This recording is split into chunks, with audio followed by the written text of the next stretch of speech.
varam audzēt atklātā laukā, tam ir savas priekšrocības, mums nekādas konstrukcijas nevajag, ja?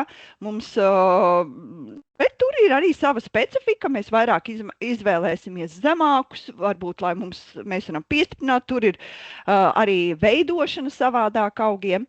Vispopulārākais ir siltumnīca, neapkurināma siltumnīca, un par to galvenokārt mēs šodien arī runāsim, jo tur mēs varam vislabākos, varētu teikt, visdrošāk, viskontrolētāk varam darboties un sagaidīt pretīm tam, ko mēs darām. Mūsu tie laikapstākļi tik ļoti neietekmē, mēs varam sagaidīt tiešām arī labu ražu. Ir arī vēl visādi citādi varianti. Es esmu redzējis tādas kā ēku malās, tādas kā zem nojumēm, zem segumiem. Tur atkal mazliet sava specifika. Paliek populārāk arī dažādos podos un konteineros. Atkal ir mazliet cita specifika. Tur varbūt jārēķinās, kad ir grūtāk ar mitruma nodrošinājumu jāpievērš uzmanība, citi mēslojumi jāizvēlās. Nu, tad ir arī tāda modes lieta uz paaugstinātajām dobēm. Nu, principā es viņu vairāk tā kā pielīdzinātu tai sagatavošana, protams, ir savādāka nekā laukam, ja, bet tā vietas sagatavošana, bet tā audzēšana, es teiktu, vistuvāk ir tieši šiem te atklātā lauka dobēm. Nu, tad nākamais jautājums, ko darīt? Vai nu audzēt vai pirkt stādus? Nav nekas ļoti labs vai ļoti slikts, katram ir savas priekšrocības. Tad, ja mēs izvēlamies stādus audzēt paši, labā lieta ir tāda, ka mēs varam izvēlēties jebkādas šķirnes. Kuras šķirnes, hibrīdiņus, kādus mēs vēlamies, mums nav jāpaļaujās uz to, ko mēs varēsim nopirkt. Ja? Tā ir pilna paša kontrole. Protams, tam ir lielāki izaicinājumi, tur ir vajadzīgs mazliet vairāk zināšanas, jo tas process viss, bet arī par to mēs šodien parunāsim, par kā izaudzēt šo te stādiņu, ja? Jāuzpasē. Protams, ja mums vajadzīgi vairāk tie augi, tad tas noteikti iznāks arī uz tādu izdevīgāk, ja? Neskatoties uz to, ka sākotnēji vajadzīgi ieguldījumi, bet pret to, cik maksā stādiņš, tad izmaksas uz vienu augu noteikti ir zemākas. Otra iespēja ir vienkārši aiziet un nopirkt gatavu stādu. Tas ir ļoti vienkārši, īpaši tad, ja jums nav bijis laika, jūs neesat izaudzējuši to savu stādiņu, tad mums tomēr jārēķinās, kad kādi būs nopērkami, tādi būs. Jā, mēs arī nezinām īsti izcelsmi. Var gadīties, ka mēs atnesam mājās gan slimības, gan kaitēkļus. Man ir gadījies, kad siltumnīcās, kur arī es pati fiziski bieži vien izvēlos šo te variantu nopirkt kādus konkrētus hibrīdus, bet esmu redzējis, ka pie podiem ir arī gliemeži. Jā, jau tā kā arī tādi mēs varam atnest šos te ar šo te podiņu uz mājām, ja? Un jārēķinās, ka ir arī sava cena tam stādiņam, ja? Tad ir kaut kāds brīdis, kad siltumnīcas kaut ko nav izpārdevuši un ir pārauguši, tad jau viņi, protams, ir gandrīz par trešdaļu cenas nopērkami, ja? Bet savu finansiālie ieguldījumi ir vajadzīgi. Ja? Tā kā vienā pusītē ir ieguldījums laiks, saulaicīgi sāk darboties, var izaudzēt stādiņus savām rokām un tieši tos hibrīdiņus, ko tu vēlies. No otra puse ir tāds ātrāks risinājums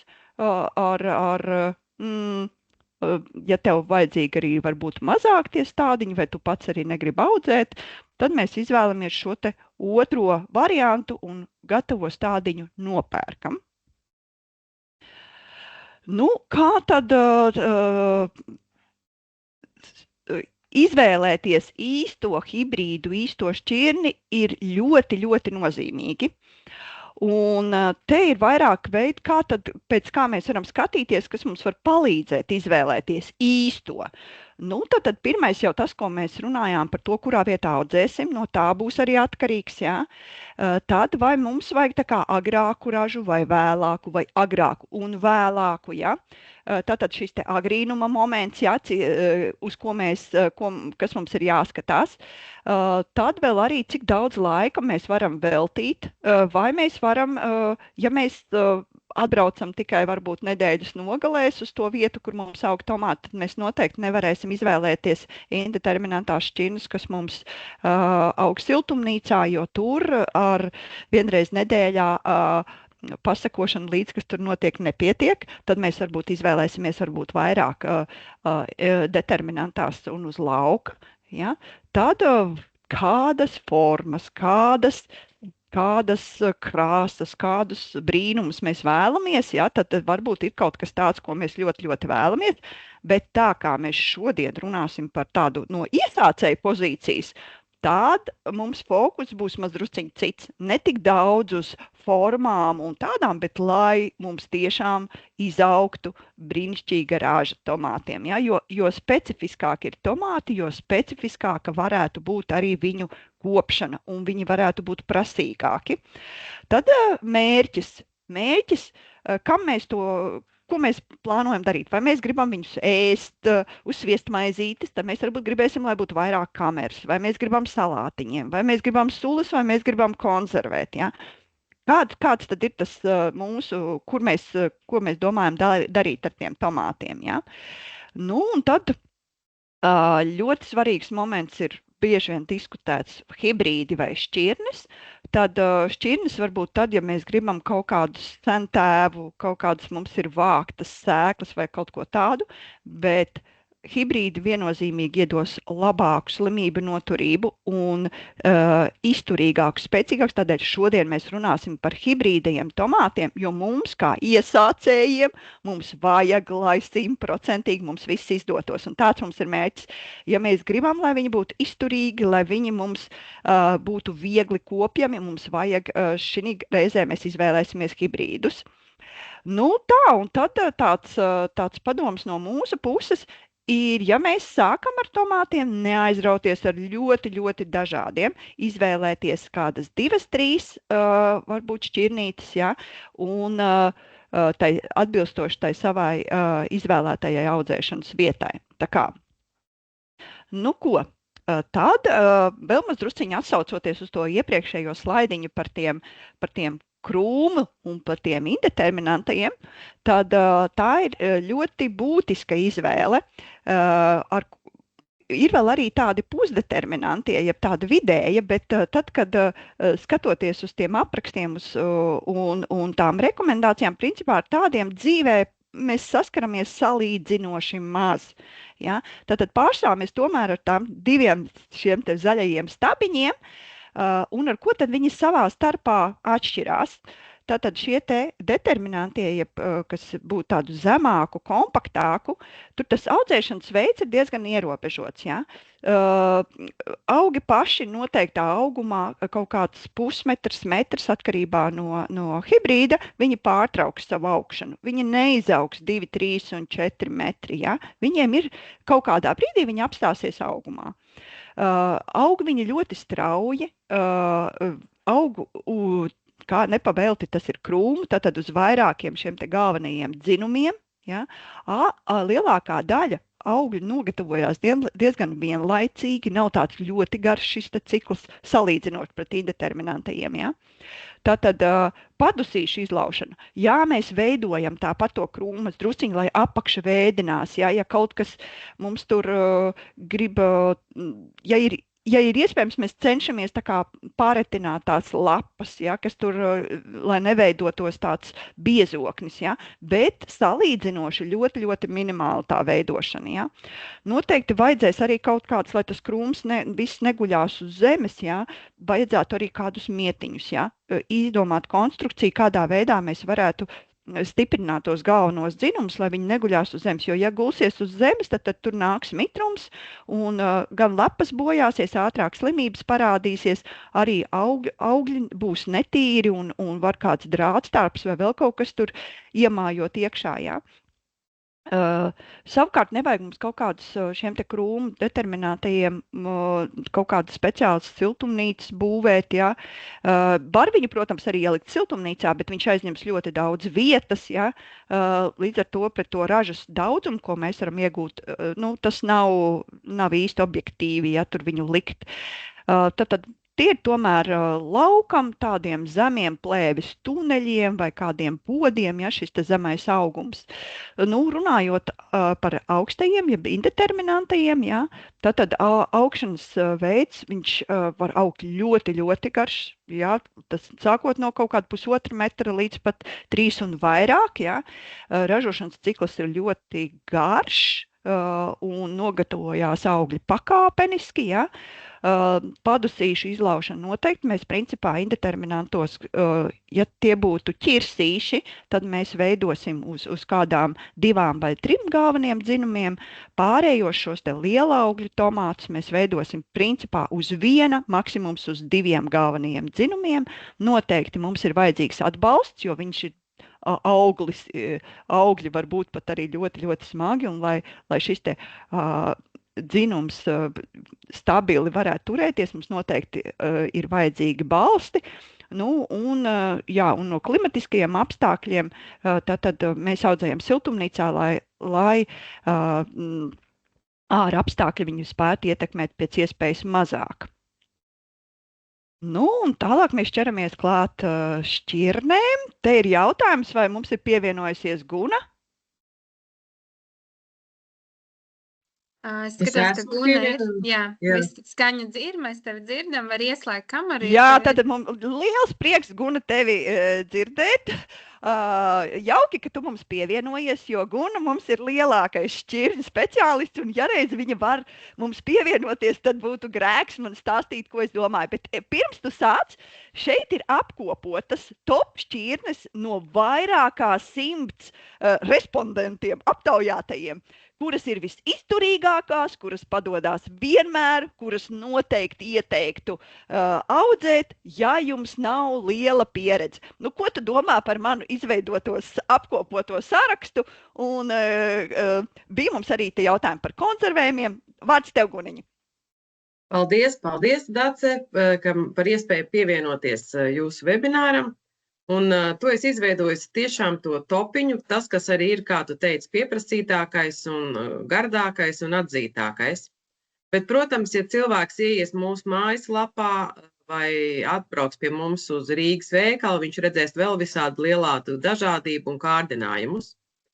Bet, ja runā par to, kas ir tavā slaidiņā, tad, top 1 vēl joprojām entos gadus ir kristāls, kas ir ļoti labs konservējamais tomāts, un arī, protams, arī svaigā veidā ēdams, viņam ir neliels auglītis.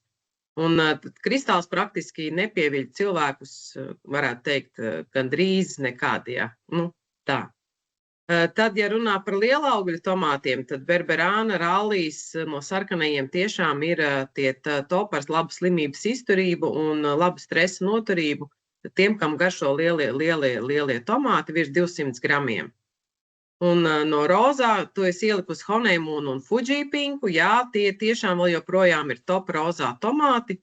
Ja runā par mani, tad mans favorīts vairāk ir honeymoons, viņš man tā kā labāk garšo, bet vienmēr ir jāpamēģina katram pašam, jo ir dažādi audzēšanas apstākļi, klimatiskie apstākļi, par kuriem tu jau minēji, un līdz ar to arī katram sanāk savādāk. Ja mēs skatāmies plūmīšu segmentā, tad ir 2, ir kolibri un lancelots, ar ko viņas atšķirās. Kolibri būs mazliet mazāk izmēra plūmīt, lancelots būs lielāka, garanāka plūmīt. Tātad, ja mēs gribam konservēt burciņās likt, tad labāk kolibri, ja, teiksim, svaigam patēriņam, tad lancelots. Nu, un, protams, par vērš sirdsveidīgajiem tomātiem, grifoni un gurmans sans, jā, tie ir izcili tomāti, ar ko viņi atšķirās, protams, ar krāsu, to jau mēs redzam.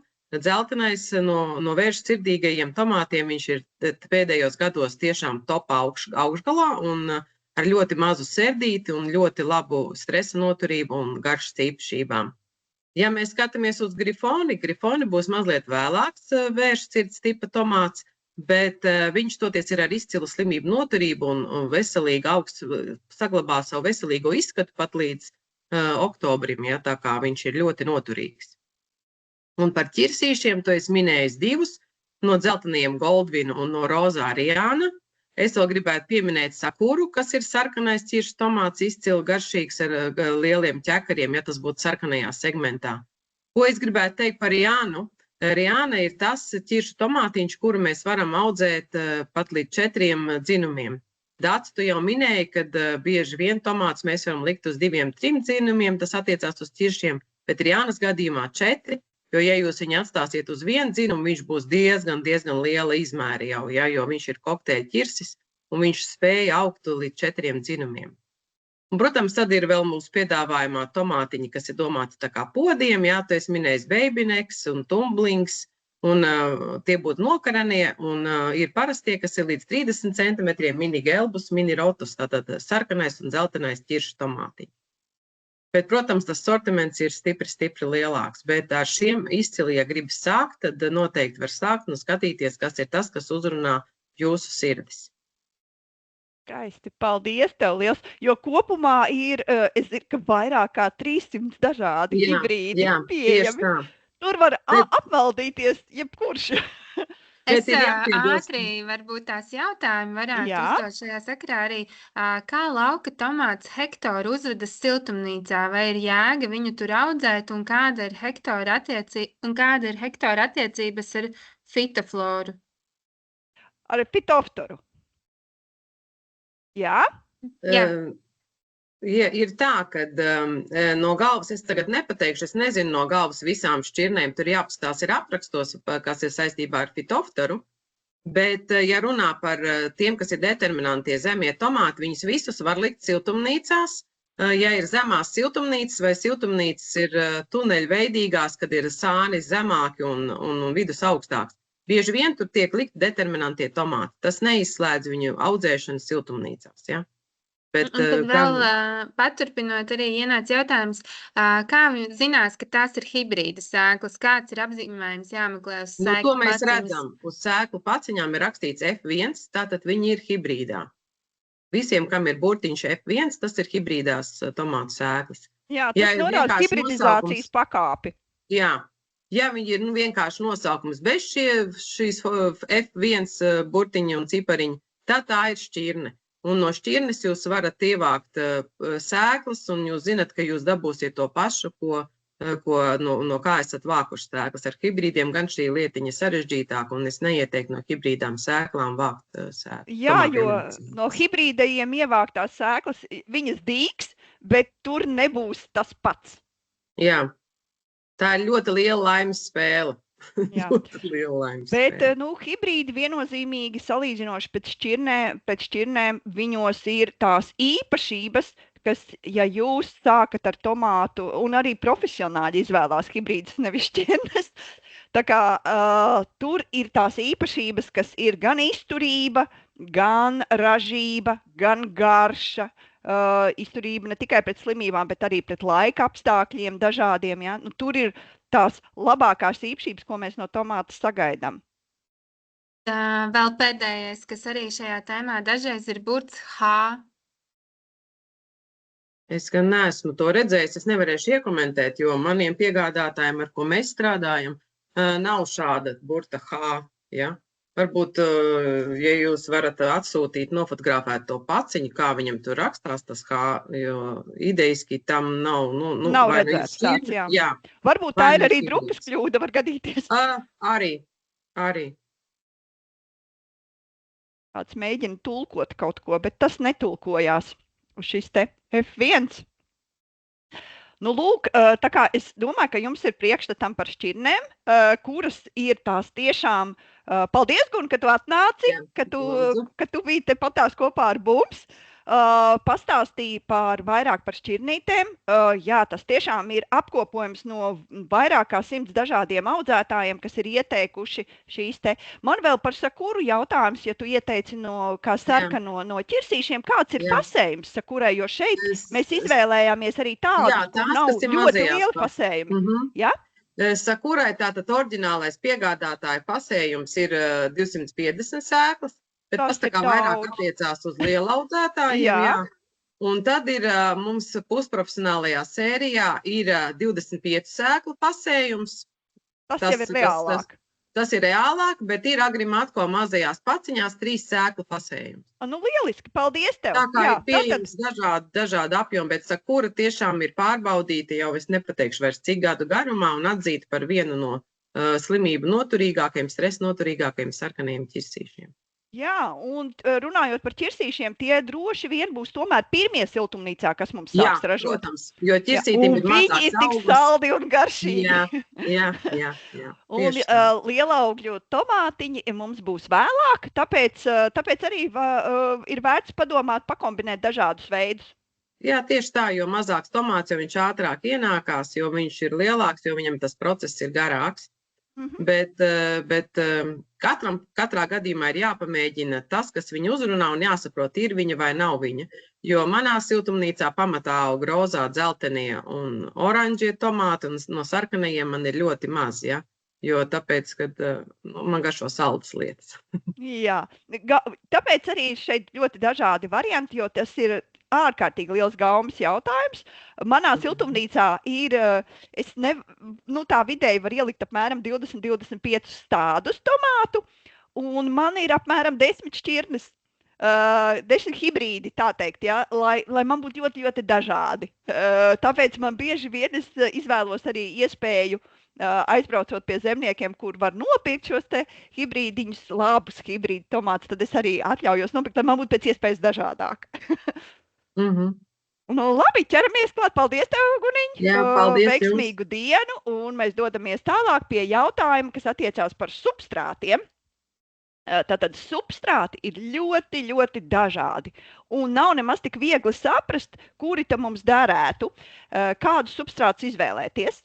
Tāda lieta, ko es gribu pieminēt, ka noteikti šogad izvēlēties substrātu ļoti, ļoti saulaicīgi. Tas ir arī iemesls, kāpēc mēs jau tagad runājam janvāra sākumā par tomātu audzēšanu, tāpēc, ka substrāti šogad ir grūti pieejami, un viss to, ko patreiz ir ar zeltaino krāsu ir Latflors atzīmēti, ja, tādēļ, ka viņi nav pieejami.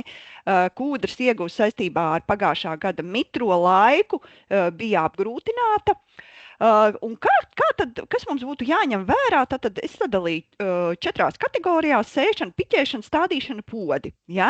Ar ko tad mums atšķirās? Kurā brīdī kuri? Tātad tie, kas būs sēšanai, tie vairāk būs tāda smalkas struktūras substrāti, kuriem barības vielas būs tādas mazāk pievienotas, tādi maigāki, ja?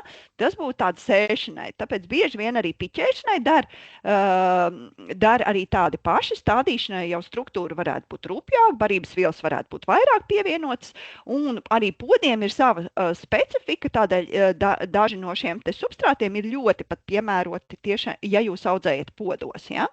Tas, lai jums ir tāda karte, kas palīdz izvēlēties, kādu substrātu tad jums iegādāties. Nu, un tad tilpumi ir dažādi, atkarībā no tā, cik daudz jums būtu vajadzīgs. Tad varat izvēlēties attiecīgo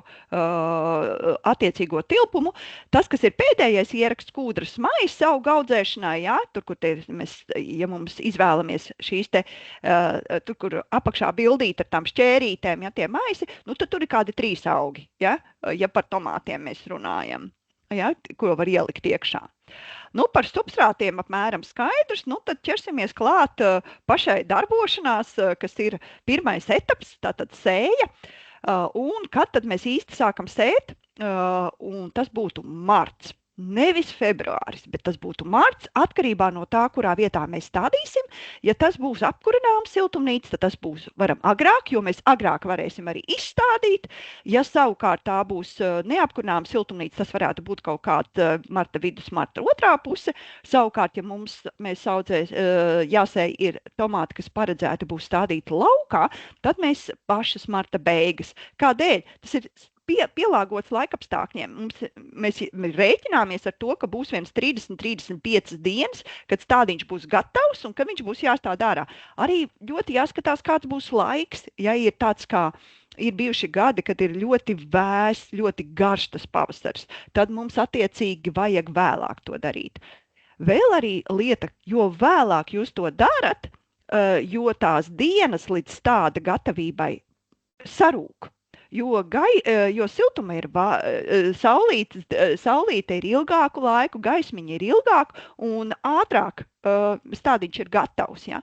Tādēļ varētu teikt, ja ir piemēram marta sākumā, kad ir augstais laiks, ja?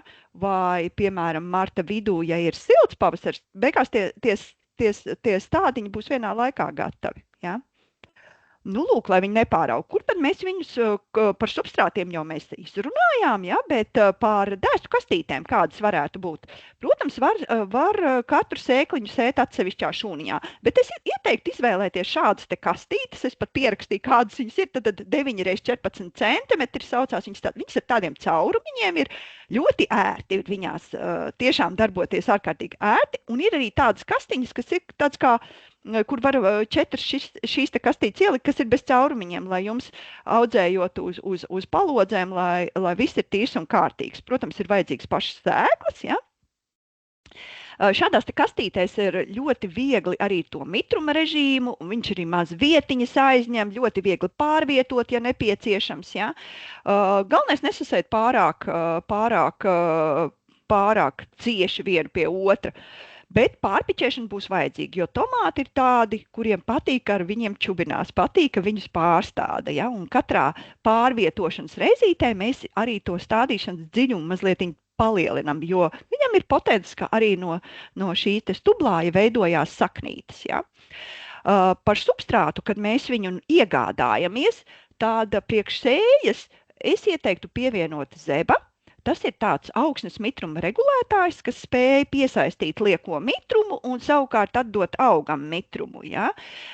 Un iemaisīt iekšā. Jebkurā gadījumā substrātu mums vajadzētu pārušināt, lai gaiss, lai visus tos kunkulīšus, tādus sabiezējumus, tādus klucīšus, kas ir presējot to kūdru tajos maisos, lai viss tiek sasmalcināts un arī samitrināts. Jautājums, cik mitrai būtu jābūt tam substrātam, es teiktu tā, ka tad, kad jūs saujā viņu paņemat, saspiežat, tad viņš saglabā savu formu, bet neviena pilīte neiztek. Ja? Un to substrātu vajadzētu kaut kādas, vismaz pirms sējas vairākas dieniņas iepriekš sagatavot, lai viņš ir vienādi mitrs, lai viņš ir pārušināts, lai viņš ir ieņēmis telpas temperatūru, lai viņš nav no āra ienests, ja tāds augsts, ja? Un sapildīt tā kastīti, piespiežam, ja? Un sējam. Sējas dziļums. Sēkliņai, tad, kad man skolā mācīja, katra sēkliņa jāsēja 3 reizes dziļāk nekā ir sēkliņas diametrs. Ja? Tad tomātu sēkliņa principā būs tas 1,5 līdz 1 centimetru dziļumā. Ja mēs viņu iebakstīsim pa dziļu, ja, tad viņai ļoti ilgi un grūti nāksies daudz spēka veltīt, un tas asniņš būs pārāk garš, un ja viņš būs pārāk sekli, viņa pārāk viegli iekalst. Ja. Ir tas apmēram 0,5 līdz 1 centimetru dziļumā ir jāiesēja. Ja. Un pēc tam atkal piespiežam, ja, lai tā sēkliņa gan no augšpusītes, gan no apakšpusītes saskartos ar zemi. Tad tāda piespiešana. Runājot par temperatūrām, ir svarīgi, lai tad, kad sēkliņa sāks dīgt, lai viņai būtu ļoti silts. Tāpēc mums vajag īpaši siltu, un arī pašam substrātam ir jābūt ļoti siltam. Ja? Vidēji tiem 23-25 grādiem jābūt. Un gaiss var būt kādu grādu arī zemāka temperatūra, ja? Bet, un tad, kad mēs tās sēklas esam iesējuši, mēs pārklājam pāri plēvīti, vai kādu caurspīdīgu vai vāciņu vai vēl kaut ko, lai tas mitruma režīms un temperatūras režīms būtu tāds nemainīgs, ja, lai tā sēkliņa varētu sadīgt. Bet tikko mēs redzam, ka tas sāk parādīties pirmais tomātiņam, pirmā dīglapiņa, ja sāk dīgt, tā mēs to plēvīti ņemam nost. Un kā ir tomāti sadīguši, tā mēs varam arī samazinām temperatūru, un temperatūru mums ir vajadzīgs samazināt tāpēc, lai mums neizstīdzētu šie te tomāti, ja. Un samazinām līdz kādiem 18 grādiem, tātad mēs pārvietojam uz citu vietu. Ja tad, kad dīkst, viņam nav vajadzīga šī te gaismiņa, ja? Tagad, kad ir sadīguši tomātiņi, ir mums jāpārvieto uz gaišāko vietu, kas mums ir, ja? Un tātad arī, lai ir arī pazemināta temperatūra. Nu, un skatāmies, lai neiekaltētu, bet ir ļoti svarīgi, tagad runājot par tām galvenajām kļūdām, kādas tad mēdz būt, ir tas, ka mēs gribam, nevar jau nociesties, kā saulīte uzspīd, nagi niez, un gribam mēs jau sākt un ķerties klāt un darboties, bet ir, kā jau es teicu, tā ir svarīgi ne pa ātru iesēt, ja? Un tad principā, ja tas ir tādā, mums ir plēves siltumnīca, tad tas tiešām ir tas marta vidus apmēram, kad mēs sējam. Neiesējam pāgri, jo tad pāraugsties tādiņi. Ja, mums nāksies pēc tam, viņi būs samocīti. Ja. Tad vēl nākamā lieta, ko bieži vien pa daudz tā kā sasētos, bet padomājam, cik daudz mums tiešām vajadzēs. Tomāti sadīgst ļoti labi, tas dīdzības procents ir ļoti augsts, ja? Padomājam, cik tad daudz mums vajadzētu mūsu tajā vietā, kur mēs stādīsim, cik reāli mums tādi ir vajadzīgi. Jā, bet mēs varam kādus 5–7% vairāk uzrēķināt, varbūt, ka kāda trauma gadās vai vēl kāds stādiņš mums nepatīk, kā viņš izskatās, vai mēs gribam tieši pretēji, mēs kādam gribam uzdāvināt, mums ir tik skaisti tie stādiņi, ja?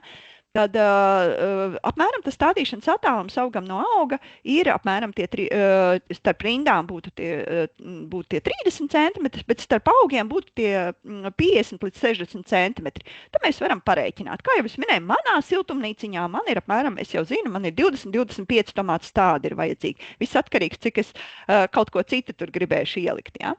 Tad vēl tas, ar ko man nācies atskaties, netīri trauki. Ja? Tad ja kā kastītes mums ir no pērnā gada, paņemam, izmazgājam viņas. Ja piena, kefīra un vēl visas šitās te, un pēc tam stādiņi, mazie audziņi ir ļoti, ļoti jūtīgi. Pat ja tas nav tiešais kaut kāds piena baktērijas vai vēl kaut kas tur pūves vai vēl kaut kas, viņš pat nav tiešais patogēns, bet viņš neļauj šo te elpošanu. Izvēlamies tīrus trauciņus, sameklējam, izmazgājam. Ja? Tiešām, lai mēs izdarītu, jo profilakse, visi šīs te profilaktiskās lietas, ko mēs izdarīsim, es teiktu, ir vieni 90% no veiksmes atslēgas. Ja? Tādēļ izvēlamies tīrus trauciņus. Nevis cīnamies ar sekām, ka tas augs jau ir uz ģībšanas robežas. Ja? Es tev varu vienu jautājumu tieši par traukiem. Vai traukus ieteiktu dezinficēt vai pieteikt tikai ar izmazgāšanu? Ja ir piemēram, noteikti, ja tās būtu kādas lielās siltumnīcas, kas strādā uz ražošanu un tādu, noteikti viņi dezinficēs traukus. Viņi ne tikai izmazgās. Mājas apstākļos, es teiktu, ja jūs rūpīgi izmazgājat un pēc sezonas un izliekat saulītē, lai viņi izvējojās un izkāst, un jūs ieliekat tīru substrātu, tad būs ok un nebūs vajadzīga obligāta dezinfekcija. Ja jums tā kastīte ir, tieksim, es nezinu, viņā ir bijis kaut kādi slimi augi vai tur ir bijuši nopietni, tad jā, tad profilaks pēc labāk izdezinficēt. Bet personīgi es vienkārši izmazgāju to kastīti un man viņa kalpo labi, man nav nekāda tāda paaugstināta infekcijas riski un es tīru substrātiņu salieku un te jau, ko es runāju par to zemi, neliekam smagu zemi, viņiem vajag elpot, atļaujamies iegādāties to substrātiņu tik daudz, cik tam mazajam trauciņam vajag. Priekš tā mazā dēstiņa, paša sākuma, saulēnās bērnības, lai viņam būtu viegli elpot, lai tas dēstiņš netiktu nekādā veidā traumēts. Ja? Pārāk tuvu radiatoriem. Tas ir temperatūra pārāk augstu. Ja? Arī vēl ir jārēķinās tas, kad ļoti nekontrolēti var ātri iztvaikošana būt. Ja? Līdz ar to tiešais redatoru tūms var būt bīstams.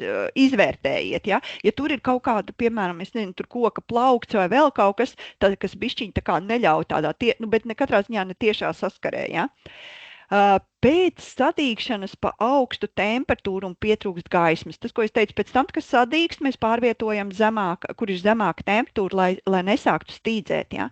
Un tas, kas ir gan telpaugiem, gan šiem te dēstiem, visiem to, ko mēs redzam, pārlaista, pārāk mitrs. Nu, ja ir mazliet pa sausu vai mazliet pa slapju, tad labāk, lai augam ir čuču pa sausu, bet to, kā vislabāk noteikt to mitrumu, paņemiet, pielieciet vienkārši to pirkstu pie tās zemes, ja? Jābūt ir irdenai, jābūt ir vieglam mitrumiņam, ja? Nevis, kad uzmanaties ar pārlaistīšanu. Nākamais, ko mēs daram, tad, kad jau ir parādījušās tās īstās lapas, pirmās īstās lapas, un kādas tad viņas izskatās, te var redzēt bildītē. Tātad pirmās mums lapiņas ir dīglapiņas, tās ir tādas gludas bez robiņiem, un pirmās īstās lapiņas jau ir tā kā tomātiņam. Mēs esam pieraduši redzēt, jau veidojās lapē savs robojums, savs zīmējums. Ja? Tās ir tās pirmās īstās lapas, un viņas nāk pa pārīšiem, tāpēc, ka tomāti ir divdīglapi. Tātad visas lapiņas, kas nāk ārā, tās būs pa pārīšiem. Tātad pārpiķēšanu mēs darām tad, kad parādās šīs te pirmās īstās lapiņas. Un tad, kad mēs iestādām, tātad pārpiķējam, šī gadījumā tas dziļums būs līdz pat tām dīglapām. Tātad varētu teikt, tādā dārznieku valodā mēs iesēdinām šo te augu. Tātad dziļāk nebaidamies iestādīt dziļāk tai nākamajā solītī. Ja? Un te mēs izvēlamies tādu podiņu, kurā viņš augs līdz pat izstādīšanai paliekošā vietā. Šis ir tāds kā starpposms. Viņš ir ļoti vajadzīgs tomātiem. Un te tas optimālais izmērs būtu tāds 9x9x10. Te ir popelmanim ir tāds ar V burtiņu. Tie ir gan pietiekami stingri, gan ļoti labs tas izmērs tieši priekš tomātiem. Priekš gurķiem, papriks viņš būtu pa lielu, bet tomātiem viņš būs ideāli. Tik ilgi, cik viņam ir jāaug, līdz tas stādiņš būs gatavs. Par substrātiem jau mēs principā izrunājām, ja? Tie bieži vien ir tie paši substrāti, ko izmanto sēšanai, vai atkal tas jau ir cits substrāts, to, ko mēs varēsim izmantot arī tālāk stādīšanai paliekošā vietā. Bet joprojām tā struktūra ir svarīga, lai viņa ir pietiekami smalka. Tad pirmās dienas pēc pārstādīšanas atkal, lai kamēr iesakņotos, mums ir vajadzīgs, lai tā temperatūriņa būtu tāda siltāka. Ja? Bet neturam tiešos saules staros, jo tad jau sāk palikt saulīte intensīvāka, var ļoti viegli apdegt. Ja? Un tad, kad paiet kaut kādas, apmēram tur nedēļa, tad mēs varam, vai pat jau pusotra, mēs jau varam teikt, kā mēs varam zināt, kad augs ir iesakņojies. Mēs sākam redzēt, ka viņš no tā, kādu mēs viņu iepiķējām, viņš ir izmainījies. Viņš turpina augt, lapiņas kļūst lielākas, tātad viņš ir iesakņojies, tātad notiek jau augšana. Ja? Tad, kad notiek augšana, tad mēs varam atkal samazinām šo te temperatūru. Ja? Tātad mēs zinām, kad tomātiņš ir iesakņojies, samazinām temperatūru un principā tad arī drīz vien mēs varam veikt, šī ir tas laiks, ka mēs varam veikt pirmo papildu mēslošanu. Tik daudz, cik viņam vajadzēja līdz šim, ir gan tajā sēkliņā viņam enerģijas, gan viņam ir tajā substrātā bija, bet šis ir tas brīdis, un pirmais tas mēslojums būtu Omega Bio 20, jo tur ir visas barības vielas, gan pamatbarības elementi, NPK, kas slāpeklis, fosfors, kālijs, mikroelementi, plus vēl arī apmēram 3. daļa augšanas stimulatora kelpaka, jeb jūras zāļu ekstrakta, kas veicinās sakņu sistēmas attīstību. Tātad tieši šai stadijai noteikti iesaku pirmo mēslojumu tieši izvēlēties Bio20. Viņu var gan likt pie laistāmā ūdens, gan var arī uzsmidzināt uz auga. Tā deva ir tie 5 ml uz 1 litru ūdens. Ja? Gan tā, neatkarīgi no tā veida, kādā veidā jūs šo te mēslojumu iedosiet. Bet var pievienot laistāmajam ūdenim. Ja? Nu, un tad jūs redzēsiet, ka augi tiešām saņemās, kad jau pēc dažām dienām viņi pilnīgi savādāk izskatīsies. Un tad, ja mēs runātu par tām galvenajām kļūdām, kādas ir šī posmā pie pārpiķēšanas, tad tas, ko mēs redzam, nepiemērots poda izmērs.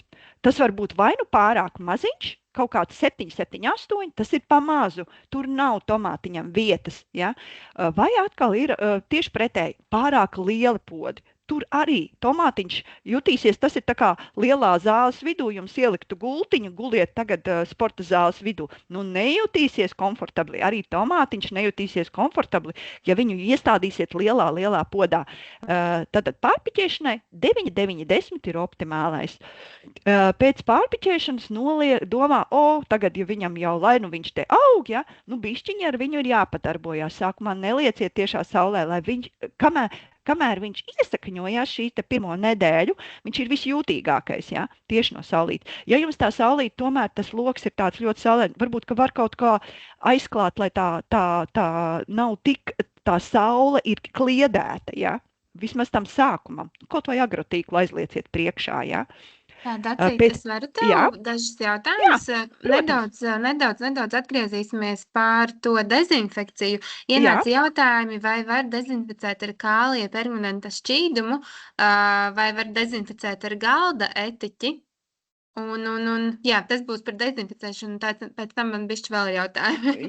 Jā, katrs dezinfekcijas līdzeklis dara noteiktus darbus. Tās galvenās lietas, pret ko mēs varētu gribēt izvairīties, tās būtu sēnes, baktērijas, vīrusi, aļģes. Tāda neviens no šiem līdzekļiem neizdara visus šos darbus, bet ja ir kādu no darbiem, ko jūs gribat, lai izdara, tad iespējams derēs šie te līdzekļi. Bet ir tāds Teflex Plus. Tagad, bišķiņ man nosaukumi, darīsim tā, ka par dezinfekcijas līdzekli es pielikšu papildus materiālā. Tas ir Teflex Plus, ja, kas mums ir arī pieejams. Jā, viņš ir pieejams litra pudelēs, kas ir... Tad es aizsūtīšu saiti čatiņā. Jā, tad tur ir rakstīts basēna dezinfekcijai un virsmu dezinfekcijai. Un tur tas derēs arī podiem. Tas derēs arī siltumnīcas konstrukcijām. Tas derēs visām šīm te 4 lietām, ko mēs minējām. Bet, ja runā par etiķi, tad noteikti kaut ko viņš spēs, bet visas šīs 4 lietas, tad ir jāskatās, varbūt ir kādi pētījumi. Jā, etiķis kā skābe kaut ko varētu izdarīt, bet es nezinu, kādu iespēju viņš atstās pēc tam un cik daudz kādā koncentrācijā to darīt, ja? Tad, kad mēs runājam par Teflex Plus, tur ir 1:20 ir koncentrācija, ko mēs lietojam un mēs zinām, ko mēs sagaidām. Tas pats attiecās par šo te kālija permanganātu. Jā, tas vairāk varētu būt uz sēņu, bet kā tas darbojās vai uz vīrusiem un uz baktērijām, vai tas darbojas uz aļģiem, es neņemtos. Iespējams, kaut ko izdarīs, tāpat kā saulīte kaut ko izdarīs, jā, dezinfekcijas, bet tādu ar garantiju, kad tu to izdari, tāpēc ir dezinfekcijas līdzekļi, kas mums garantē, tā, ka mēs viņus lietojam noteiktā koncentrācijā, viņi saka, jums šis te nebūs, ja? Tur vairāk nav. Un arī lielās siltumnīcas izmanto šos te dezinfekcijas līdzekļus, lai būtu pārliecināti. Tu izdari to darbu, un tu esi drošs, ka viss ir tīrs, jā, viss ir kārtībā, jā. Tad par pārpiķēšanu bija jautājums, vai pietiek ar pārpiķēšanu vienu reizi? Jā, principā pārpiķējam vienu reizi, ja jūs redzat, kad jums ļoti, ļoti stīdzē un jūs nevarat neko darīt un vēl joprojām ārā ir augsts, tad varbūt ir tā kā pārpiķēšana jau ir tas, ka tā kā no tā diedziņa ar 2 īstajām lapiņām jūs ieliekat nākamajā etapā. Bet, protams, pastāv iespēja, kad ja jūs jūtat, bezmaz vai vēl mēnesis, ja, un jums vēl tas tomāts, un viņš ir jau tik garš, nu jūs tad viņu ieliekat vienkārši lielākā podā un pēc tam stādat no liela poda. Bet pārpiķēšana kā process, līdzīgi kā sēšana, kā pārpiķēšana, tas ir vienreizējs process. Jūs nesējat arī 2 reizes, ja? Jūs nepiķējat 2 reizes. Ja? Jā.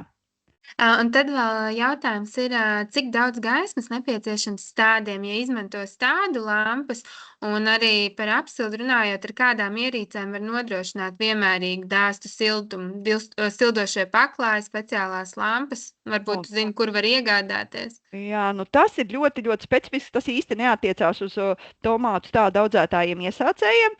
Iesācējiem mēs tiešām orientējamies uz to gaismu, kas ir dabīgais apgaismojums, ja? Gaišākā vieta, kas mums ir mājās, siltākā vieta, kas mums ir vājās, mēs atrodot piemērotu vietu pēc temperatūras. Ja? Runājot par gaismām un par kaut kādiem paklājiņiem tādiem, es jums varu pielikt saites, bet es teiktu pārāk neaizrauties. Labāk, vienkāršāk, būs drošāk. Ja? Jo lampas, ja jūs tagad sētu, tad viņas būtu vajadzīgas un bez viņām nebūtu iespējams iztikt. Tādēļ mēs pielāgojam šo te sējas laiku. Mēs sakam, tas ir marta vidus, marta 2. puse, un jums nebūs tādas lietas vajadzīgas, ja jūs varēsiet bez lampām arī izaudzēt. Ja? Bet mēs pieliksim kā saiti. Tad vēl atgriežoties pie kļūdām pārpiķēšanai, tas pats, kas pie sējas pārlaistīšana. Un pārāk intensīvi sākam mēslošanu pārāk ātri ar pārāk lielu koncentrāciju. Tā ir vēl viena lieta. Nu, vienkārši nodedzinam tos stādus. Mēs esam tā nocietušies, ka mēs visu, kas mums ir mājās, mēs gribam uzlikt tiem augiem, lai nu viņiem visa būtu. Nepārcenšamies. Ja? Tādēļ baigākā no koncentrācijām. Šis ir maigs preparāts. Ja? Un, jo arī substrātā jau mums iekšā ir barības vielas. Ja? Ok, dodamies tālāk. Par stādīšanu.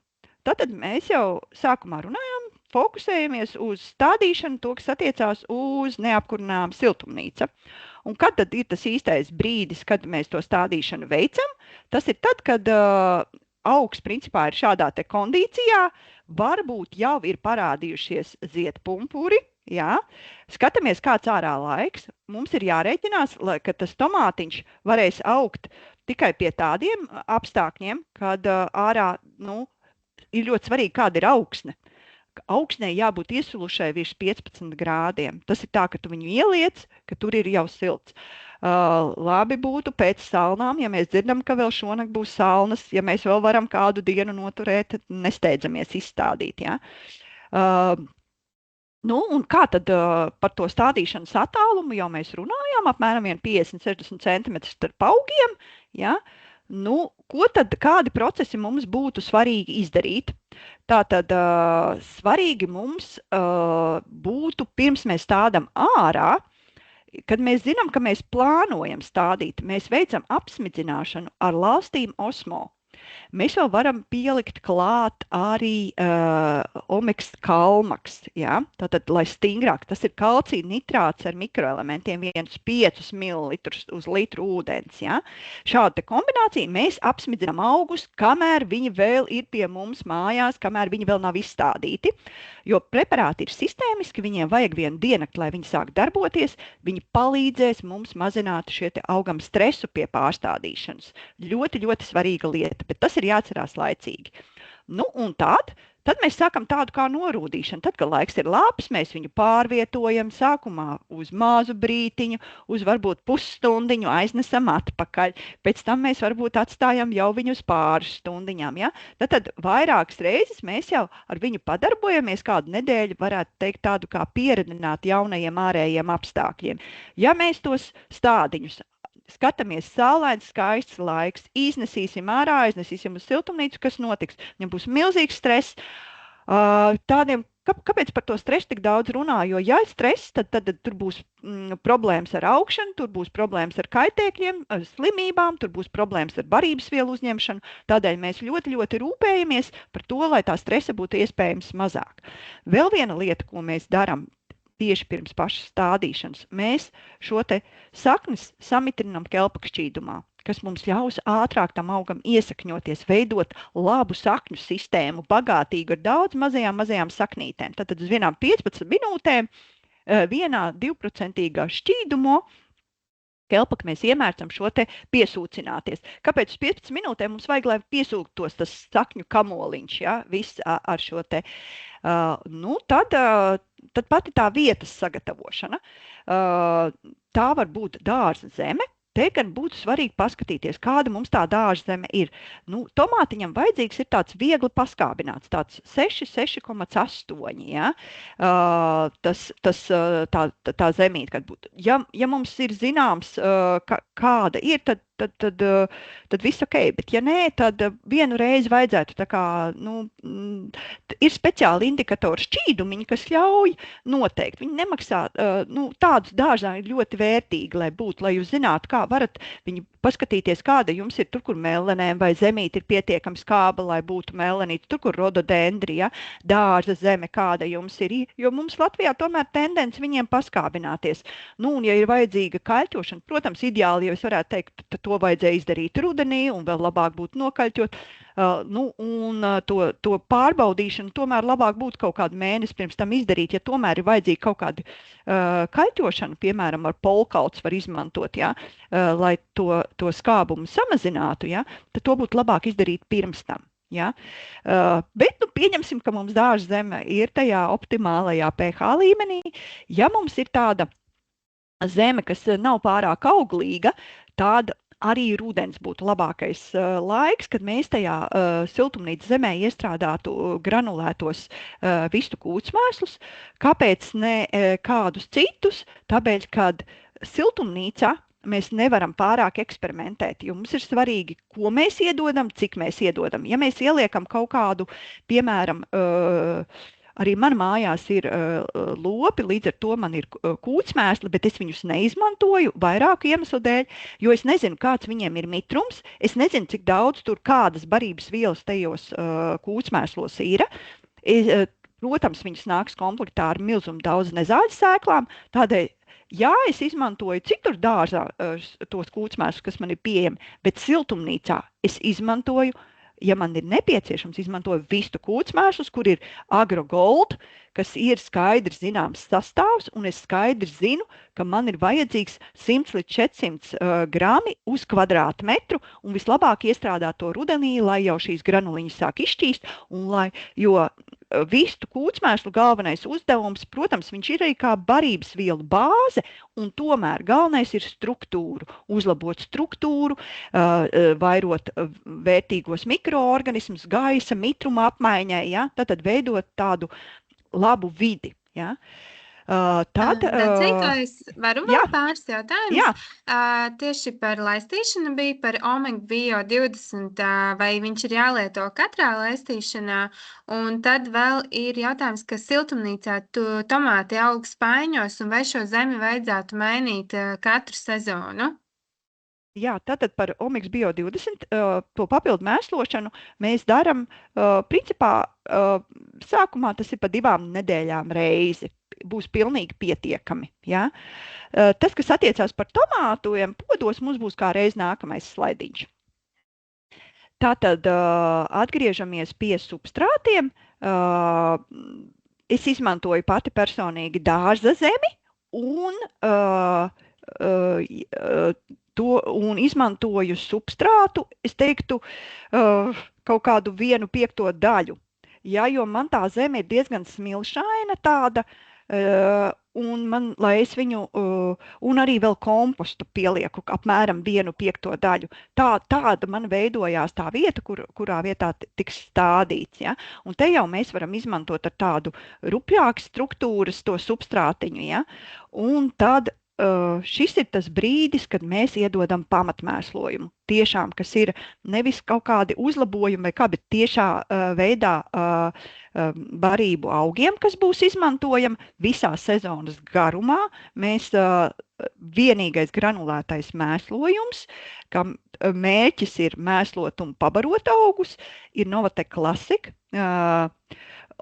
Tas ir gan slāpeklis, fosfors, kālijs un mikroelementi sabalansētā veidā ar tādu inhibitoru klāt, kas neļauj izskaloties, jo mums būs daudz laistīšanas, tas mums ir ļoti svarīgi, tādēļ es teiktu pat citu mēslojumu nestāv ne līdzās, ja, jo viņam ir jābūt joprojām jāsaglabā barības vielas substrātā, neskatoties uz to, ka mēs intensīvi laistīsim pa sezonu, ja. Par Novatek klasiku jautājums, vai tas dara arī biosaimniecībai? Nē, bioloģiskām saimniecībām Novateks nederēs. Bioloģiskām saimniecībām būs, starp citu, speciāls seminārs bioloģiskām saimniecībām. Tur stāstīs par mēslojumiem. Tur būtu, piemēram, var izmantot, ja jūs esat certificēta saimniecība, tad Jarasūna ir tāds mēslojums, ja? Bet tas ir bigbegos 800 kilogramīgajos, ja? Tā diagrammiņu nepaskaidroja, tas attiecās par to, ka kelpaks ne tikai iemērcot saknes, bet visaugstāko rāžu un atdevi dod, ja mēs šo te kelpaka īpašības, kas ir jūras zāles, ja, spēju šo te veidot plašo sakņu sistēmu, kas labāk uzņem barības vielas un izmanto mitruma rezerves, ja, kad visoptimālākais ir, kad ir bijusi gan iemērkšana, gan pēc tam apstrāde ar kelpaku, un tas intervāls principā ir, kad tā nākamā apstrāde ar kelpaku būtu tad, kad stādiņš ir iesakņojies, ja? Tā būtu nākamā. Tad mēs varam izmantot vai no ar kelpaku nosmidzināt, vai nosmidzināt ar Omega Bio 20, kas arī satur kelpaku, ja? Tad, kad stādiņš iesakņojas. Kā mēs zinām, ka iesakņojas? Nu jau mēs esam gudri, tātad redzam, ka viņam jau sākusies augšana. Viņš jau sāk izmainīties. Nu, un tad runājot par tām biežāk pieļautajām kļūdām, tad te ir, kad jā, mēs pasteidzamies, vēl ir pārāk augsts, temperatūra gaisā ir silta, bet augsne vēl ir augsta. Ja? To, ka mēs iznesam ārā tos stādus un apdedzinam, un tad mēs cīnāmies ar sekām, kad augi nejūtās labi. Saknes netiek sadzirdītas, jā, tajā bedrītē ir jāielej ūdens, un ar to kelpaka šķīdumu ir jāpiedzirda tās saknītes. Ja?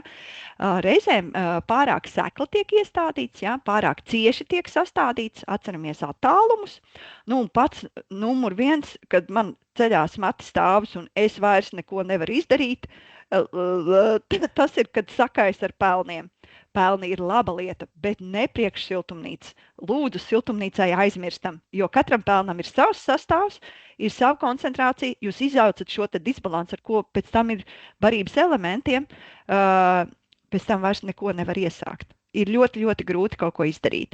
Ar pelniem, es teiktu, tā būtu augstākā pilotāža. Tā ir kā mikroķirurģija strādāt ar pelniem siltumnīcā. Tādēļ lūdzu augļu krūmiņiem, kociņiem, viss kārtībā. Ja? Bet šeit pie maziem jūtīgiem augiem siltumnīcā nē. Pārbagāts organiskais mēslojums. Pēc tam cīnamies ar to, kad ir slāpekļa pārbagātība. Ja? Stādīšana bedrē saber mēslojumu tiešā sakņu tūmā. Tātad atgriežamies pie Novatek klasiku un atgriežamies pie visa tā, ko mēs runājam. Tad mēs to nevaram stādīšanas bedrē. Tas viss, ko mēs šeit runājām, to mēs samaisam visu, pārjaucam. Un vēl labāk, ja mēs vēl kādu nedēļu ļautu tam, varētu teikt, tā kā Mīklais saka, tā kā nostāvēties, nobriest, ja, tā kā sajaukties kopā. Ja. Vēl runājot pie tas, ko gan jūs varat likt stādīšanas bedrē, ja jums ir problēmas iepriekšējā gadā bijušas ar kaitēkļiem, ja jums ir problēmas ar zemesvēžiem, tad stādīšanas bedrē mēs liekam Granhumix Gold, ir tādas mikrogranuliņas ar speciālu sēni, metarīziumu. Ja, un šīs granuliņas gan mēs varam likt tieši stādīšanas bedrē, tur 2 grami uz augu, nav iespējams viņu pārdozēt, pārāk daudz uzlikt, ja? Tas mums palīdzēs, un tas būtu liekams tieši šī brīdī. Ja? Nu, un tad vēl par augsto ūdeni, tad mēs to ūdeni tomēr, lai viņam ir šī te augsnes temperatūra. Ja? Tātad ūdenim īpaši, kamēr augi ieaugās, ir bīstami, ja? Tas ir tas bīstamākais process. Ja jūs šās lietas ievērosiet, tad jums arī ar sakņu puvēm, principā problēmas, minimālas, ja? Tāpēc te nekādi pat, es neminēju kaut kādus speciālus preparātus, kas būtu kaut kādai sakņu vai sakņu kaklu puvēm, ja? Kas, principā, ja jūs izdarīsiet šīs lietas, tad jums ar tādām sekām nebūs jācīnās. Vēl mazliet atgriežoties par šo te Novatek mēslojumu, es ieteiktu varbūt izskatīt kā iespēju iegādāties maisu, nevis maziņo daudzumu. Ja jums ir dārzs, kur ir dažādas kultūras, tad viņš mums ļoti labi noderēs. Tas, ja tie ir augi, ko mēs sējam vai stādam, tad mēs ierušinam augsnē, izkliedētu, ja?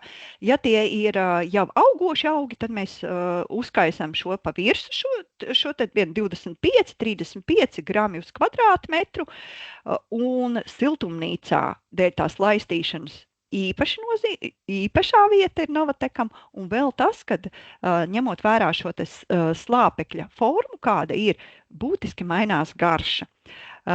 Gan tomātiem, gan gurķiem, kas ir garša principā ir piedot šo saldumu, ja? Salduma skābuma attiecība. Un vēl viens tāds spilgts piemērs par to Novateka plašo to pielietojumu. Šeit ir Evitiņa no Dzērves tomātiem, mūsu šova saimniece lauku sētā, vai kā bija nosaukums tam šovam.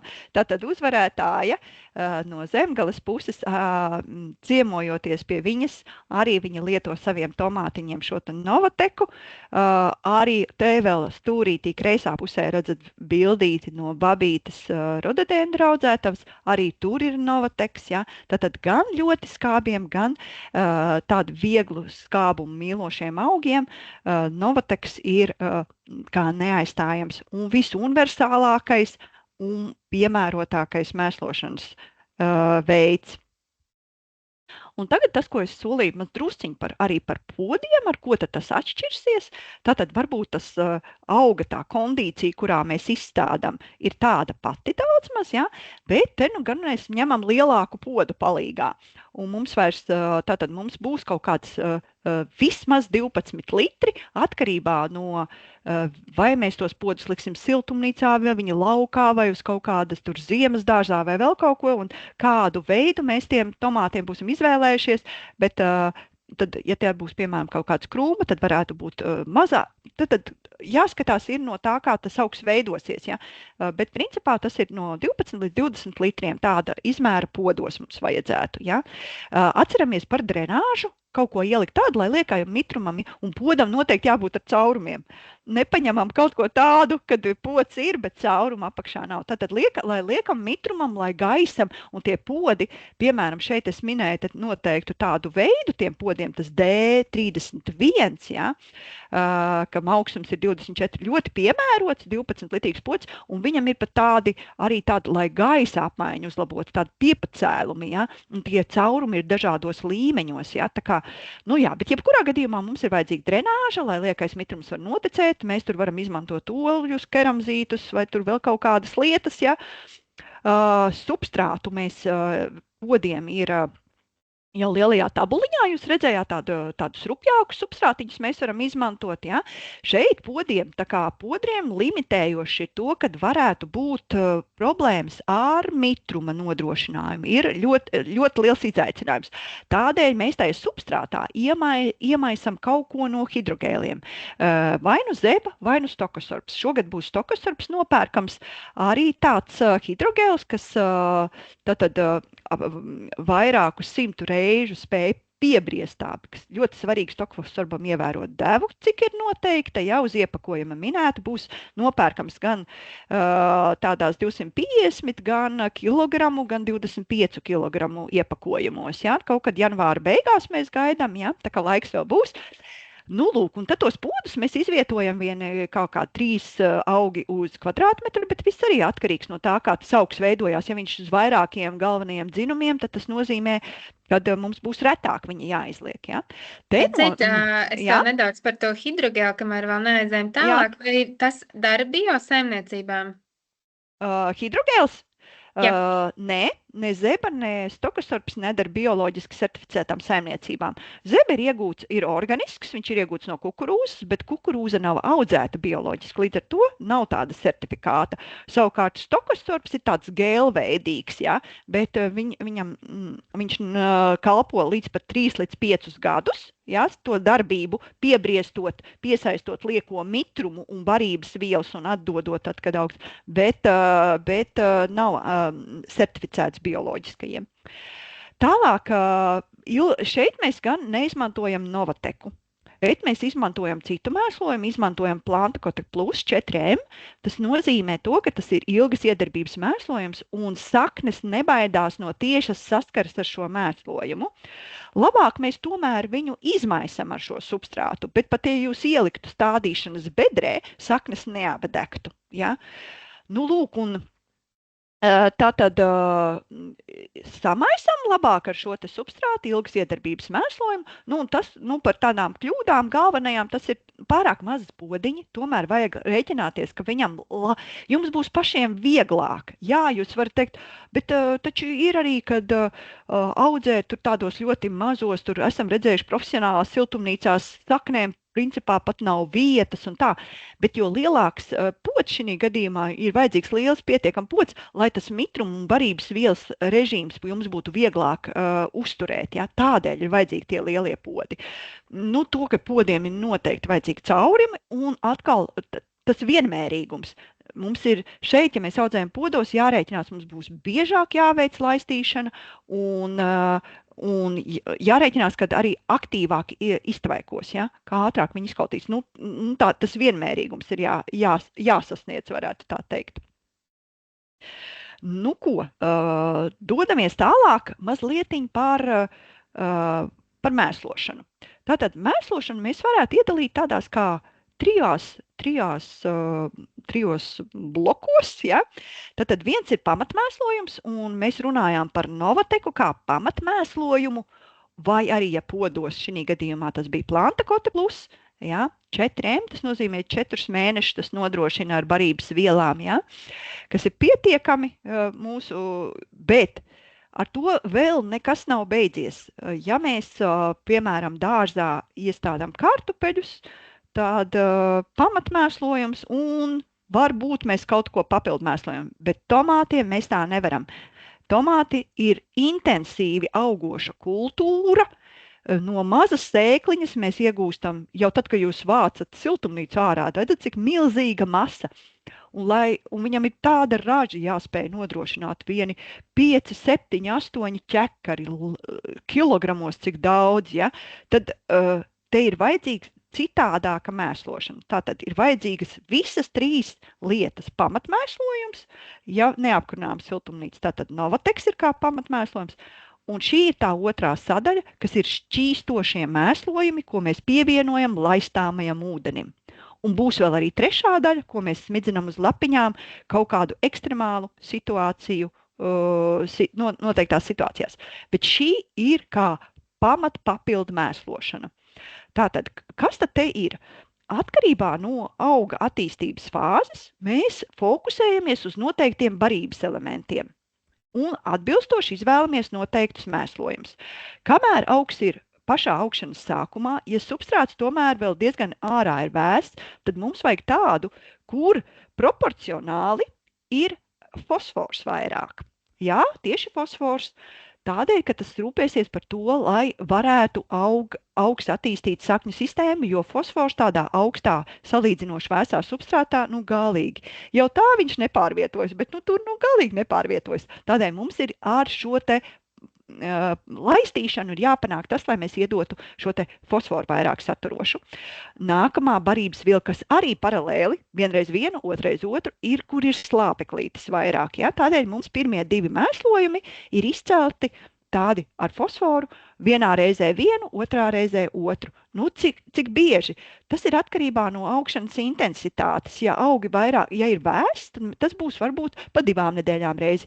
Ja ārā ir silts, tad varbūt reizi nedēļā mums vajadzēs un mainam vienreiz vienu, vienreiz otru. Tad, kad sākās ziedēšana, ja, tad mēs piepulcinām klāt kalciju saturošu, ja, hidrospīds tas ir, un tad, kad ir jau aizmetās augļi, tad mēs pieliekam klāt, piemēram, Basfilārs 7, 12, 40, 40, tas ir kālija daudzums. Tad, kad sāk veidoties, sāk iekrausoties augļi, mums ir vajadzīgs kālijs. Nu, lūk, pie tā mēs vēl mazruciņā atgriezīsimies. Es tev pajautāšu. Jā, tad jautājumu prasīja, vai var pakomentēt to podu augsnes maiņu un vai veco augsni var izmantot citur dārzā, piemēram, augstajās dobēs? Jā, tātad atgriežoties pie tā, kas attiecās par podiem, tātad substrātu noteikti es viņu ieliktu kompostā, lai viņš sakompostējās, jo tāpēc, ka tur būs noteikti tomātu saknes un tā. Mani komposts parasti stāv kaut kādas 2-3 gadus, man tāda gara kaudze, un es vienā galā lieku, no otras gala jau ņemu, ja, tā kā tā. Vai viņi var izmantot otrais?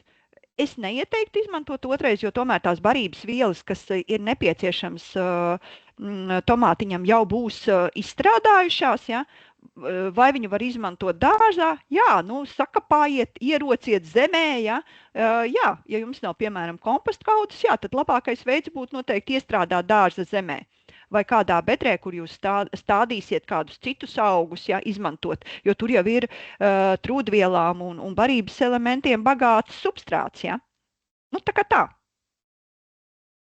Un par to mēslošanu jautājums arī siltumnīcā ir pilienlaistīšanas sistēma patiešo no dziļurbuma. Kā tad mēslot? Nu, dziļurbums man liet vienmēr baida. Viens ir no sastāva, kāds ir ūdenim, tomēr lietus ūdens, ja jums ir iespējams savākt lietus ūdeni, tad tas ir labāk. Ja jums ir iespējams arī tīri dēļ temperatūras, lai tas ūdens būtu piemērots, ja jums ir iespējams, piemēram, ja jums pat ir dziļurbums, tad viņu to ūdeni iepildīt kaut kādā traukā, lai viņš izsilst un liekais, kas, ja ir kādi smagie metāli, lai viņi nogulsnētos. Es man drusciņi laikam aizmirstu, par ko bija jāizstāsta. Bija jāizstāsta par to, kā tad mēslot. Kā tad mēslot? Mēslojumi jau saglabājās tie paši. Tas, ko mēs, kādēļ mēs viņus tā kā mainām, vienreiz vienu, otrais otru, tad mēs neliekam to kalciju saturošo kopā ar citiem mēslojumiem, kur satur fosforu, jo tad veidojas grūti šķīstoši savienojumi. Tā ir lieta, ko mēs tā kā ņemam vērā. To lielās siltumnīcas risina ar to, ka viņiem ir atsevišķas tās maisīšanas, bet jums ir jāsagatavo šis te barības šķīdums un ideja jau tāpatās. Jūs tikai tādā veidā nodrošināt, nevis ar leikānu, bet jūs ar šo te pilienlaistīšanas. Bet ideja kā tāda saglabājās. Un tad tas trešais mēslošanas veids, kas ir caur lapiņām, šeit mums ir izcelti 2 mēslojumi. Viens jau mūsu pieminētais Omega Bio 20, kas būtu kā konfektītes augam, ja, tāds kārumiņš, tāda visātrākā iedarbība, ja, pamata orgāns, ar ko augs barojās, ir saknes, bet viņam ir iespēja arī uzņemt caur lapām. Kā mēs viņu nomiglojam, norasinot, saka līdz pilēšanas punktam. Tas nozīmē, ka mēs smidzinām jebkurā gadījumā tā, lai nenotek. Ja? Kad mēs to darām? Mēs to darām no rīta, tāpēc, lai spēj viss izvējoties un nožūt un neveidojās siltumnīcā liekas mitrums. Tātad Bio 20 būs aktīvai augšanai, sakņu attīstībai, sabalansētā veidā, tāda kā konfektīte. Jūs redzat, ka augs īsti negrib augt un viņam vajag tādu kā mazu duku. Ja? Tad Omega Bio 20 būs īstais, un to mēs varam darīt papildus tai sistemātiskai mēslošanai. Bio 20 arī mēslojam var pielikt pie laistāmā ūdens, bet tas laiks, līdz kuram kamēr augs pilnībā izaug, ja, kad jau sāk veidoties augļi, tad mēs vairs Omega Bio 20, viņš ir vairāk sākuma tam periodam, tiem pirmajiem mēnešiem, pirmajiem 2 dzīves mēnešiem. Savukārt kalmaks ir kalcija nitrāts ar mikroelementiem sabalansētā veidā. Augiem ļoti, ļoti patīk, gan uz lapiņām, var arī pie laistāmā ūdens, liekam vienus 5 līdz 7 mililitrus uz litru ūdens. Ja?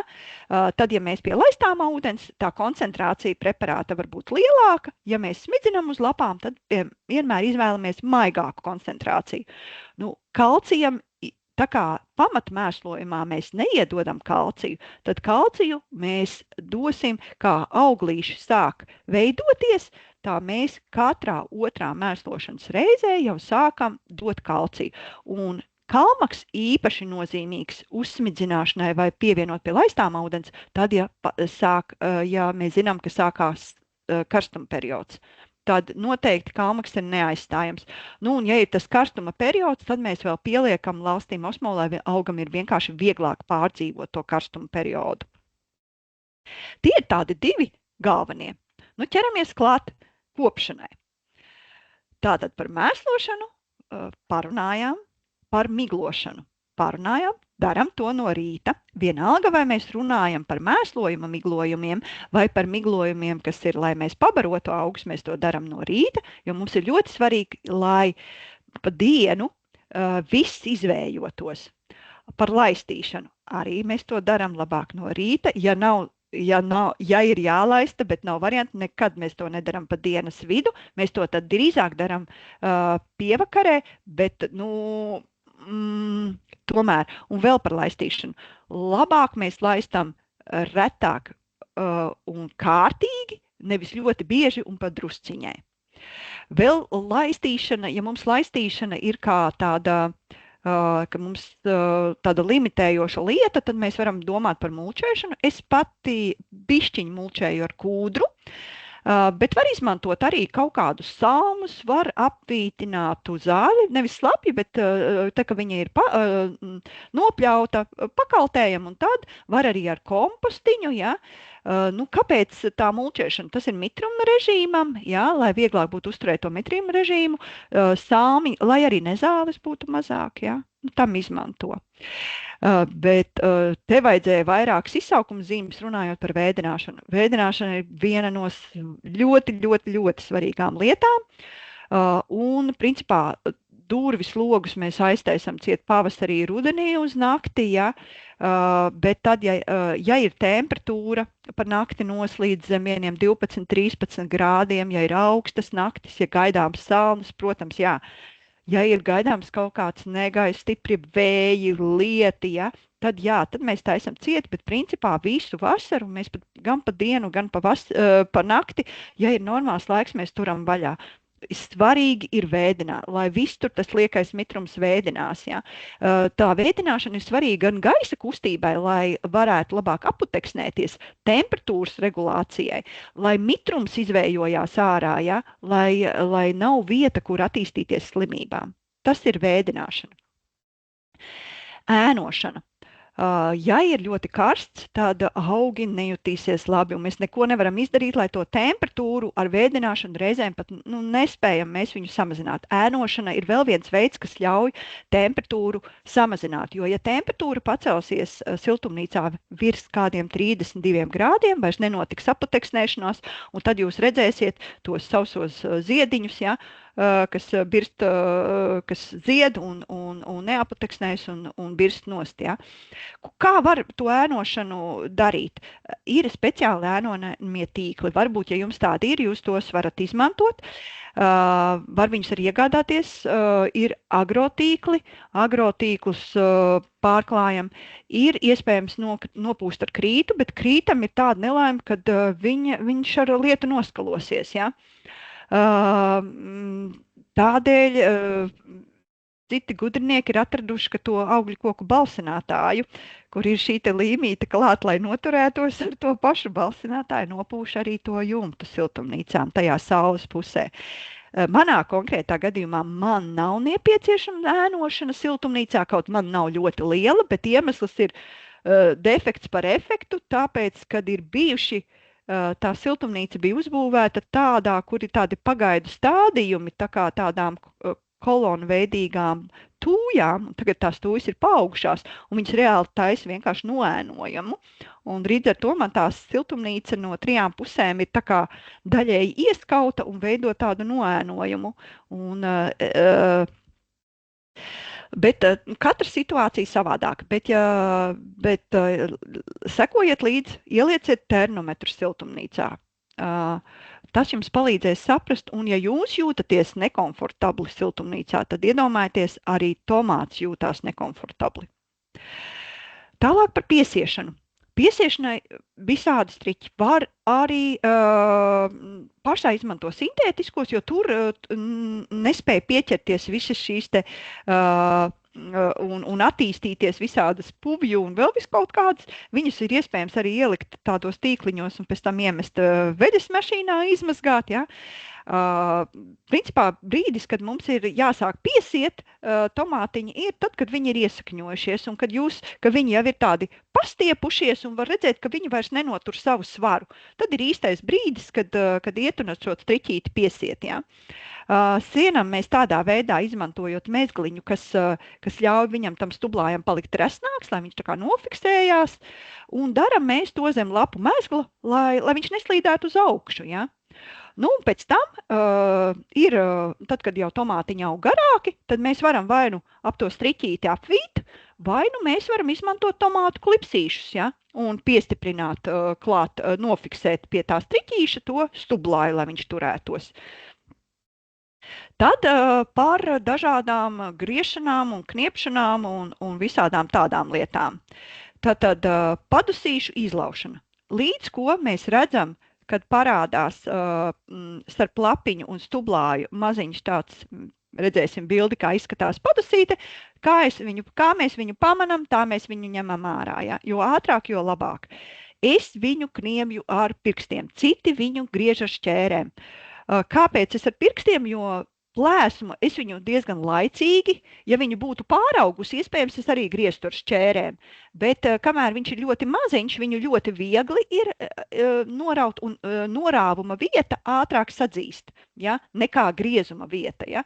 Tādēļ izmantoju tādu nokniepšanu, varētu teikt, atlapošana.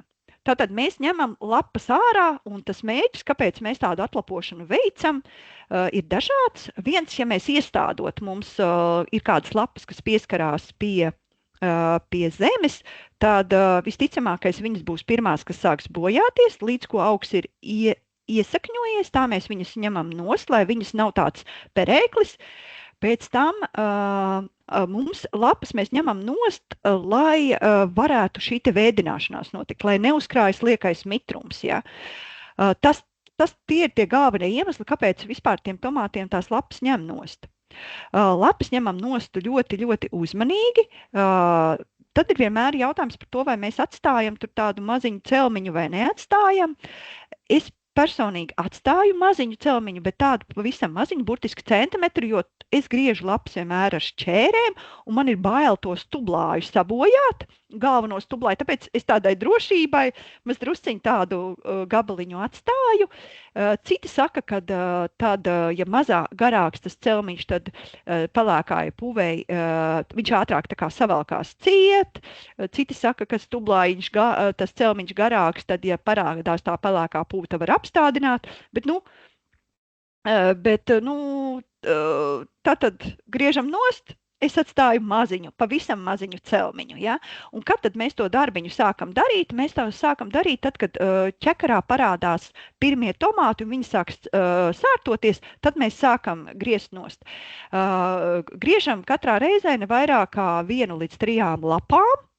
Pēc tam arī, tad, kad sāk jau aizmesties nākamie tomātiņi sārtojās, mēs ņemam lapas nost, un pat ja kaut kā varbūt ir pa daudz bijis slāpeklis vai vienkārši tam hibrīdam ir tāda lieta, ka viņam veidojas vairāk lapas, un tās lapas veidojās arī vairāk uz vidu, un tur tāds kā biezoknis. Lapas sāk saskarties, un tāds kā mežons saka, jūs varat arī kādu lapu izņemt no vidus, nevis pēc kārtas visu laiku no apakšas.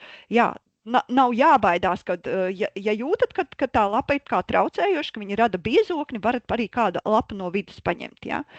Bet gaisa apmaiņa, tas ir tas mērķis. Atcerieties mērķi, kāpēc jūs to darat. Ja?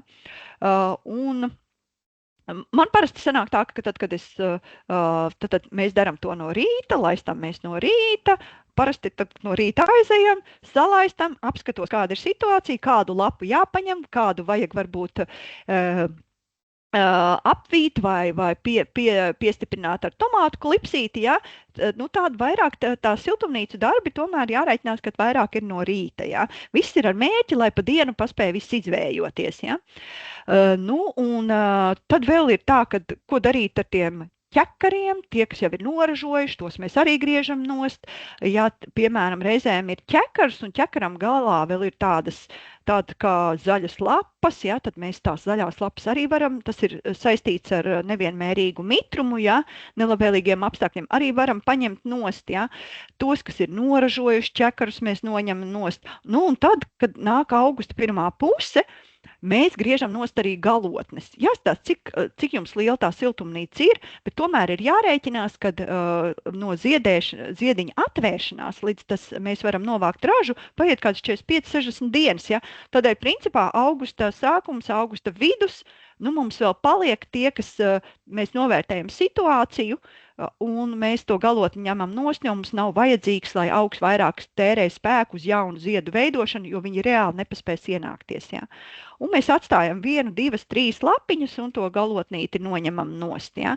Cik daudz ķekari, cik mēs varam rēķināties augiem, principā, viss atkarīgs uz viena tā dzinuma, var nogatavoties principā 4 līdz 7 ķekari, ja? Ķiršu tomātiņiem var būt pat 7 līdz pat 8 ķekari. Ja? Tā kā tas viss atkarīgs arī no paša tomātiņa. Bet principā es teiktu, 5 ķekarus jūs droši varat rēķināties, pat ja jūs pirmo gadu mēģināsiet. Te ir 2 bildītes par šķērēm, tas ir jautājums. Felko šķēres katrā ziņā ir top numur 1, ko izmanto arī profesionāļi, un dārzā labas šķēres vajag. Tās Felko 220, 310, tās ir vairāk smalkajiem darbiņiem, būtu piemērotākas. Nu, man nav 2 šķēres, man ir 1 šķēres, ko es izmantoju. Man ir Felko 2, kas ir universālākās no šķēres visiem dārza darbiem. Man ir arī dezinfekcijas šķīdums. Tā kā, nu, tad, kad ir tie siltumnīcu darbi, tad principā man vairāk šī šķēres ir tieši siltumnīca, un siltumnīcā viņas man arī atrodās. Un kas vēl ir labi, ja jums ir gadiem jau šādas šķēres, tad Agrimatko, paldies Agrimatko par iespēju par to, šo semināru atmaksā Agrimatko, ja, bet tad Agrimatko ir iespējams iegādāties Felko šķērītes, arī rezerves detaļas, ja, atsperīti vai kaut kas ir vajadzīgs. Un arī pavasaris ir tas cēliens, ka laiku pa laikam ir tādas akcijas, kad ir iespējams savest kārtībā savas šķēres, ja. Tad var pievērst uzmanību, vai arī var sarunāt un atstāt, un viņiem tiek veikta regulācija, tīrīšana un vajadzīgo detaļu nomaiņa, ja jums ir bijuši. Bet manas šķēres jau ir vairāk kā 10 gadus kalpo, un tās ir tiešām ļoti laba investīcija, labas šķēres. Tad maz drusciņi par bildītēm. Nedaudz ar jautājumiem, arī par tām Felko šķērēm, tieši, ka šobrīd droši tiem, kuriem ir šķēres, tie droši var vest uz Agrimatko Tīrēnas ielā 5C Rīgā, jo tur šķēres tiks notīrītas, apkopa veikta, tā kā droši vediet. Un tad, par jautājumiem. Nedaudz par mēslošanu atgriežoties. Ja tomātus grib audzēt speciālajos substrāta maisos, vai tad arī jāmēslo, jo tur jau daudz viskaut kas ir klāt? Jā, arī papildu mēslošana būs nepieciešama. Tad nākamais, vai var izmantot nātru vircu? Jā. Izmanto. Ko tik nevar izmantot? Ko tik nevar izmantot? Protams, nātru vircu var izmantot, bet tur atkal par sagatavošanu, par devām, par sabalansējumu. Mēs skatāmies no pozīcijas, lai mums izdotos, lai būtu pačna. Ja? Jā, nātru vircu var izmantot, bet ir jāmāk ar viņu darboties. Studējiet, mēģiniet. Ja jūs iesāciet, es neieteiktu pirmajā gadā, kad jūs audzējat tomātu. Bet tad, kad jūs esat jau piešāvušies un jums ir piešauta roka un izveidojies tāda sajūtu līmenī, jo arī šī lieta, ko es tā kā aprakstu, 10 reižu ir darīts. Bet tad, kad jāuzliek uz papīra, nav nemaz tik vienkārši. Tu jau daudzas lietas dari uz sajūtām, bet, lai sajūtas izveidotos, ir vajadzīgas zināšanas. Un tāpēc mēs runājam par zināšanām, un tad, kad jums ir zināšanas, tad jūs varat jau eksperimentēt un lietot dažādas lietas. Tad ir nākamais, vai podus arī mulčēt? Var mulčēt arī podus, jā, es pat ieteiktu, jo podiem ir tā lielā lieta, ka tas mitruma režīms ir diezgan sarežģīti noturēt, ja? Tādēļ mulčēšanai viens no uzdevumiem ir arī noturēt mitrumu. Jā, un tad jautājums, kad jāsāk lietot bors? Boru mēs sākam lietot, mums tur bija tajā, tur, kur mēs skatījāmies tabuliņu par mēslojumiem, šeit ir hidrospīd kalcijas bors maks, tur jau boriņš ir, jā, iekšā, un boram nozīmīgums parādās tad, kad tomātu ziediņi sāk ziedēt. Tur boram ir nozīmīgākā vieta tieši tomātiem, lai veidotos šī te aputeksnēšanās, drīksnes gārumiņi un ar garantiju, lai varētu aputeksnēties. Un šeit neizcēlu atsevišķu boru mēslojumu šī gadījumā, jo mums ir programma minimums, ja, un izvēlējos mēslojumu, kur bors jau ir iekšā. Tad vēl par mēslojumu, vai sagatavojot augsni ir kāds kalcija līdzeklis, vai arī tas nav vajadzīgs, pietiek ar kamaks? Regulāri papildu mēslojumu, tātad pamatmēslojumā kalcija mēslojumu mēs neliekam, bet mēs to nodrošinām kalcija daudzumu ar regulāru papildu mēslošanu, sākot jau ar, kā aizmetās, sāk ziedēt un aizmesties pirmie tomātiņi. Tad par veidināšanu. Vai mēslot var citādāk, pēc citiem principiem, jā, bet mēs šeit izskatām vienu principu, kuram ir noteiktas kopsakarības. Līdz ko jūs kaut ko mainat, tā kopsakarības arī mainās. Ja, ja jūs izmantotu, piemēram, pamatmēslojumā kalciju saturošu mēslojumu, tad mainītos arī visa mēslošanas ideja, kādā veidā to organizēt. Šeit mēs runājam par veidu, kāds ir vienkāršākais, realistiskākais, fiziski realizējamais, kontrolējamais, ar garantiju, lai rezultāts būtu. Tad jautājums, vai siltumnīcā pie veidināšanas der arī caurvējš, kas samazinātu iekšējo temperatūru? Jā, caurvējš, jā. Vienā galā durvis, vienā galā loks, jā, caurvējš ļoti labi. Caurvējš arī sakrata visus tos tomātiņus, kas ļauj aputeksnēties viņiem. Ko darīt, ja lapas nogriešanas vietā bieži sāk attīstīties pelēkā puva? Lapas nogriešanas vietā. Nu, tātad profilaks, es teicu, kāpēc vispār tā pelēkai puvei nav jāattīstās. Mēs jau par slimību kontroli runāsim. Bet tātad problēma, ja pelēkā puve attīstās, tātad jūs neesat izvēlējušies piemērotu laiku, lai darbotos ar mitrumu, ja, ar laistīšanu, ar smidzināšanu. Jūs neesat izvēlējušies piemērotu laiku, lai atvadītos no lapām, no atvasēm, no galotnēm. Tātad tas ir rīta cēliens, lai viņš izžūst. Jūs neesat izvēlējušies piemērotu dienu, ir varbūt lietaina diena, kad ir mitrs. Jūs neesat kopuši to tomātiņu tā, viņam ir biezoknis, viņam ir, kur tam mitrumam veidoties tajās lapotnēs. Tur tā lieta ir. Un tad vēl jautājums, vai prātīgi audzēt vienā siltumnīcā arī citus augus, piemēram, baklažānus, papriku, čili? Nu, te arī var jau pateikt, ka siltumnīcā labāk ir viena kultūra, ja, jo slimības un kopšana un vispārējais. Konkrēti manā siltumnīcā, man ir tikai mājās viena siltumnīca, man nav 10 siltumnīcas. Manā siltumnīcā aug pilnīgi viss, sākot no redīsiem, dillēm, vīnogām, gurķiem, paprikas, tomātiem, protams, zemenēm, un pirms tam vēl kartupeļi man aug kastēs, ja, kuras viņa tiek eksploatēta pa pilnu programmu. Protams, tas ir izaicinošāk, jo mazāk kultūras, bet ir kultūras, no kurām es esmu atvadījusies.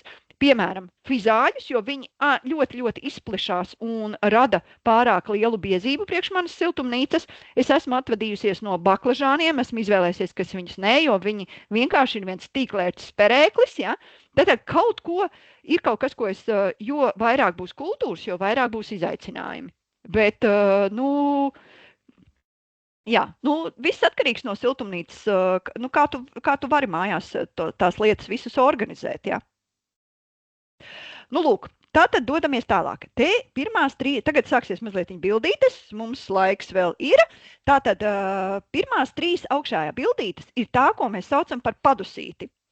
Tā kā es viņu saucu, es nezinu pareizos nosaukums, bet tātad pirmajā bildītē, kreisā augšējā stūrī, ir brīdis, kurā es parasti cenšos viņu nolaust, ja?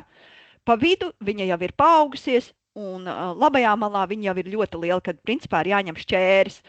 Vai man ir gadījies dažādas? Protams, dažādas. Reizēm tu neesi pamanījis kādu, bet jo ātrāk mēs viņu noņemam, jo labāk, jo viņa vienkārši paņem spēku. Ja? Un pēc tam viņa jau sāk ziedēt, un tad kļūst žēl, bet atceramies, mēs varam atļauties 2-3 galvenos dzinumus veidot ķiršu tomātiņiem, bet tie, kas ir lielaugļu tomāti, mēs 1, maksimums 2. Ja? Man ir zema siltumnīca, un es lietoju pārstrā uz 2 galveniem. Skatos arī, kā tas augs, kā viņš uzvedās, kā viņš prasās, bet nekādā gadījumā neļauju uz 3. Ja? Te ir nākamais, kādā veidā mēs nogriežam lapas, ja? Kad arī te ir ar tādiem maziņiem celmiņiem atstājot, ja? Kā mēs izgriežam ārā, ja mēs esam konstatējuši, ka tomēr mums tāds sabiezējums ir.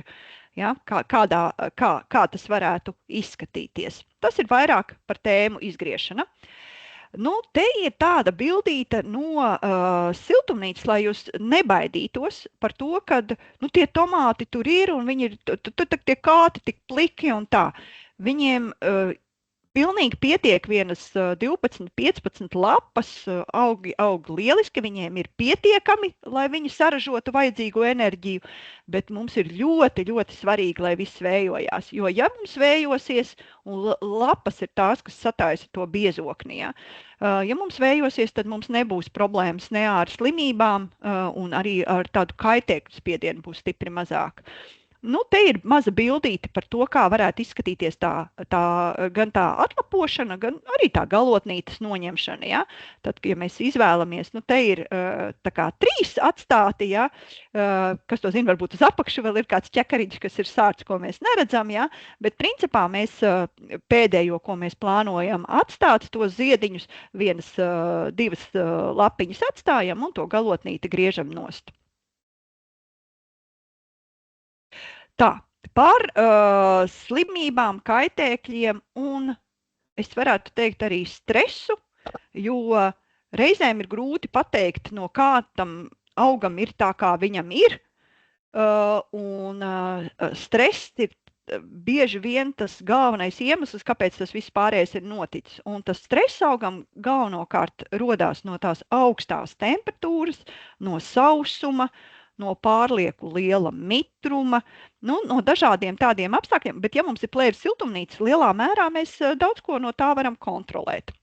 Un tomēr parunāsim par dažiem līdzekļiem, par dažiem risinājumiem, lai mums ir vismaz zināmi, varbūt, ka mums viņus nevajadzēs izmantot, bet lai mums būtu zināmi vismaz kādi mums ir ieroči, ar ko mēs varam operēt. Tātad, ja mums ir pērn bijuši problēmas ar kaitēkļiem, īpaši, ja mums ir zemesvēži, mums ir bijušas varbūt baltblusiņas vai kādi, piemēram, gurķi, kuriem ir bijuši daudz tīklētas, tad ir skaidrs, un mēs neesam mainījuši substrātu, tad ļoti iespējams, ka viņi būs arī šogad un ļoti ātri pie labvēlīgiem apstākļiem parādīsies.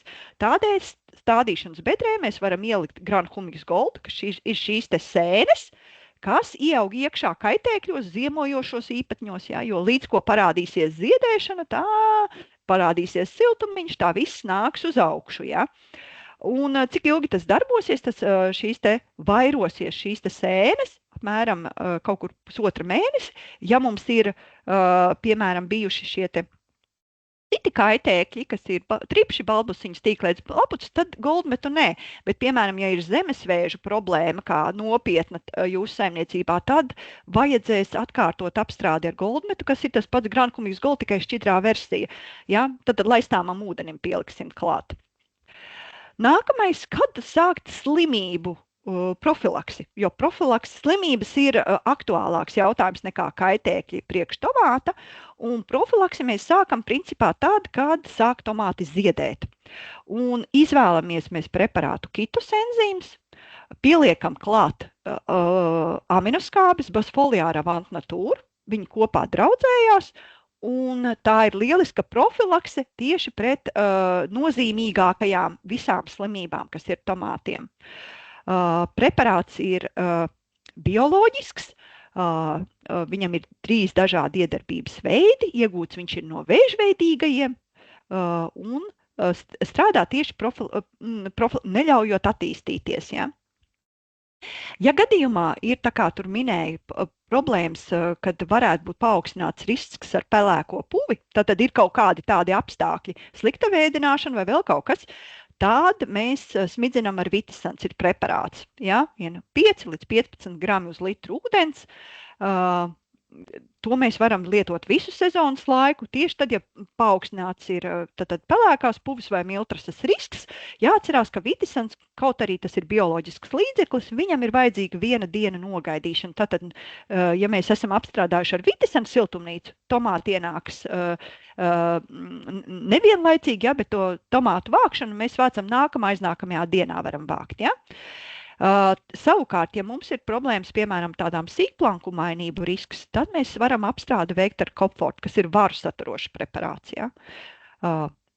Tātad, cik mēs bieži veicam, ja tā ir profilaktiskas apstrādes, tad tas parasti ir 7 līdz pat 14 dienām reizi. Ja? Tās ir tās profilaktiskās apstrādes. Ja mums parādās jau slimība pazīmes, tad apstrādes ir vajadzīgas biežāk, 5-7 dienām reizi.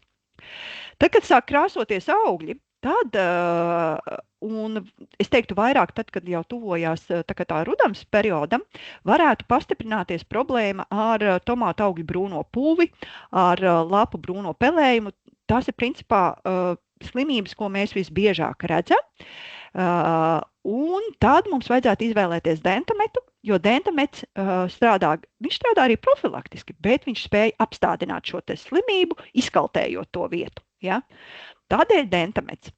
Ja gaidāms ir karstums, tā ir ļoti būtiska lieta, kas var izraisīt sauso galotņu puvi, jeb kalcija deficītu, ja, kur ir šie te tumšie dibentiņi tomātiem. Ja, tur mums ir vajadzīga pastiprināta apstrāde ar kalmaksu, kuram pieliekam klāt lāstīm osmo. Ja mēs kaitēkļus mēs apkarojam, tad, ja mēs viņus pamanam, profilaktiski mēs neapkarojam, ja mēs redzam kaut kādus tripšu bojājumus, tad mēs liekam nīmazāli vai lietojam kokteilīti, kur ir paskābināts ūdens, selekti pielikts, kas ir auga ekstrakts, pieskaras iedarbības, ja, noārda kutikulu pieaugušajiem un forsetī lokāla sistēma, tad pārvietošanās uz lapas apakšpusi tiem, kas slēpjās, un jaunajiem īpatņiem. Savukārt, ja ir sūcē tipa kaitēkļi tādi kā balbusiņu tīklēts laputis, tad forsetī vietā izmantojam drekāru. Raitiem soļiem iesim uz priekšu, lai mēs varam paspēt apskatīt visu kaut ko. Un te ir par magnija deficītu, kā izskatās vairāk saulēnās vietās. Ja, ja mēs redzam tādus plaisājošus, tad varētu būt ar laistīšanu kaut kādas problēmas, ja, kālija deficīta. Reku te ir tas, ko es teicu par kalcija deficītu, ja šie te melnie tumšie dibentiņi, ļoti bieži problēma, nepietiek kalcija, par kalciju esam aizmirsuši. Viena no tādām lielākajām kļūdām vispār tomātiem, īpaši lielaugļu, kad sāk ražot, cilvēki aizmirst mēslot. Bet mēslot mums vajag visu laiku, kamēr mēs neesam tos tomātus novākuši, mums viņi ir jāmēslo, jāturpina mēslot. Un tad, kad mums aktīvi ražo, tad mēs pamīšus liekam kalciju saturošo hidrospīdu kalcijas bormaks, šo te mēslojumu pie laistāmā ūdens, pamīšus ar Bosfoliāru 7-12-40, kas ir kālija saturošs mēslojums. Vēl viena lieta, kas varbūt tādiem atcerēties par to, kad Kāpēc tik svarīgi es visu laiku par to sabalansēto mēslojumu? Par to, ka atkarībā no tā, ja mēs kādu barības elementu pārforsēsim, tad citu barības elementu kļūs grūtāk uzņemt. Piemēram, te arī par to runājot kaut vai par tiem pelniem, atgriežoties pie sarunas. Tur ir, piemēram, kalijas diezgan daudz. Saliksim pa daudz pelnus, un tad mēs redzēsim, ka mums ir vesels lērums gan bors, gan magnīs, kaut kā sāk neuzņemties, ja? Un mums parādās visādas deficīta pazīmes, kaut gan elements ir tā kā iedots.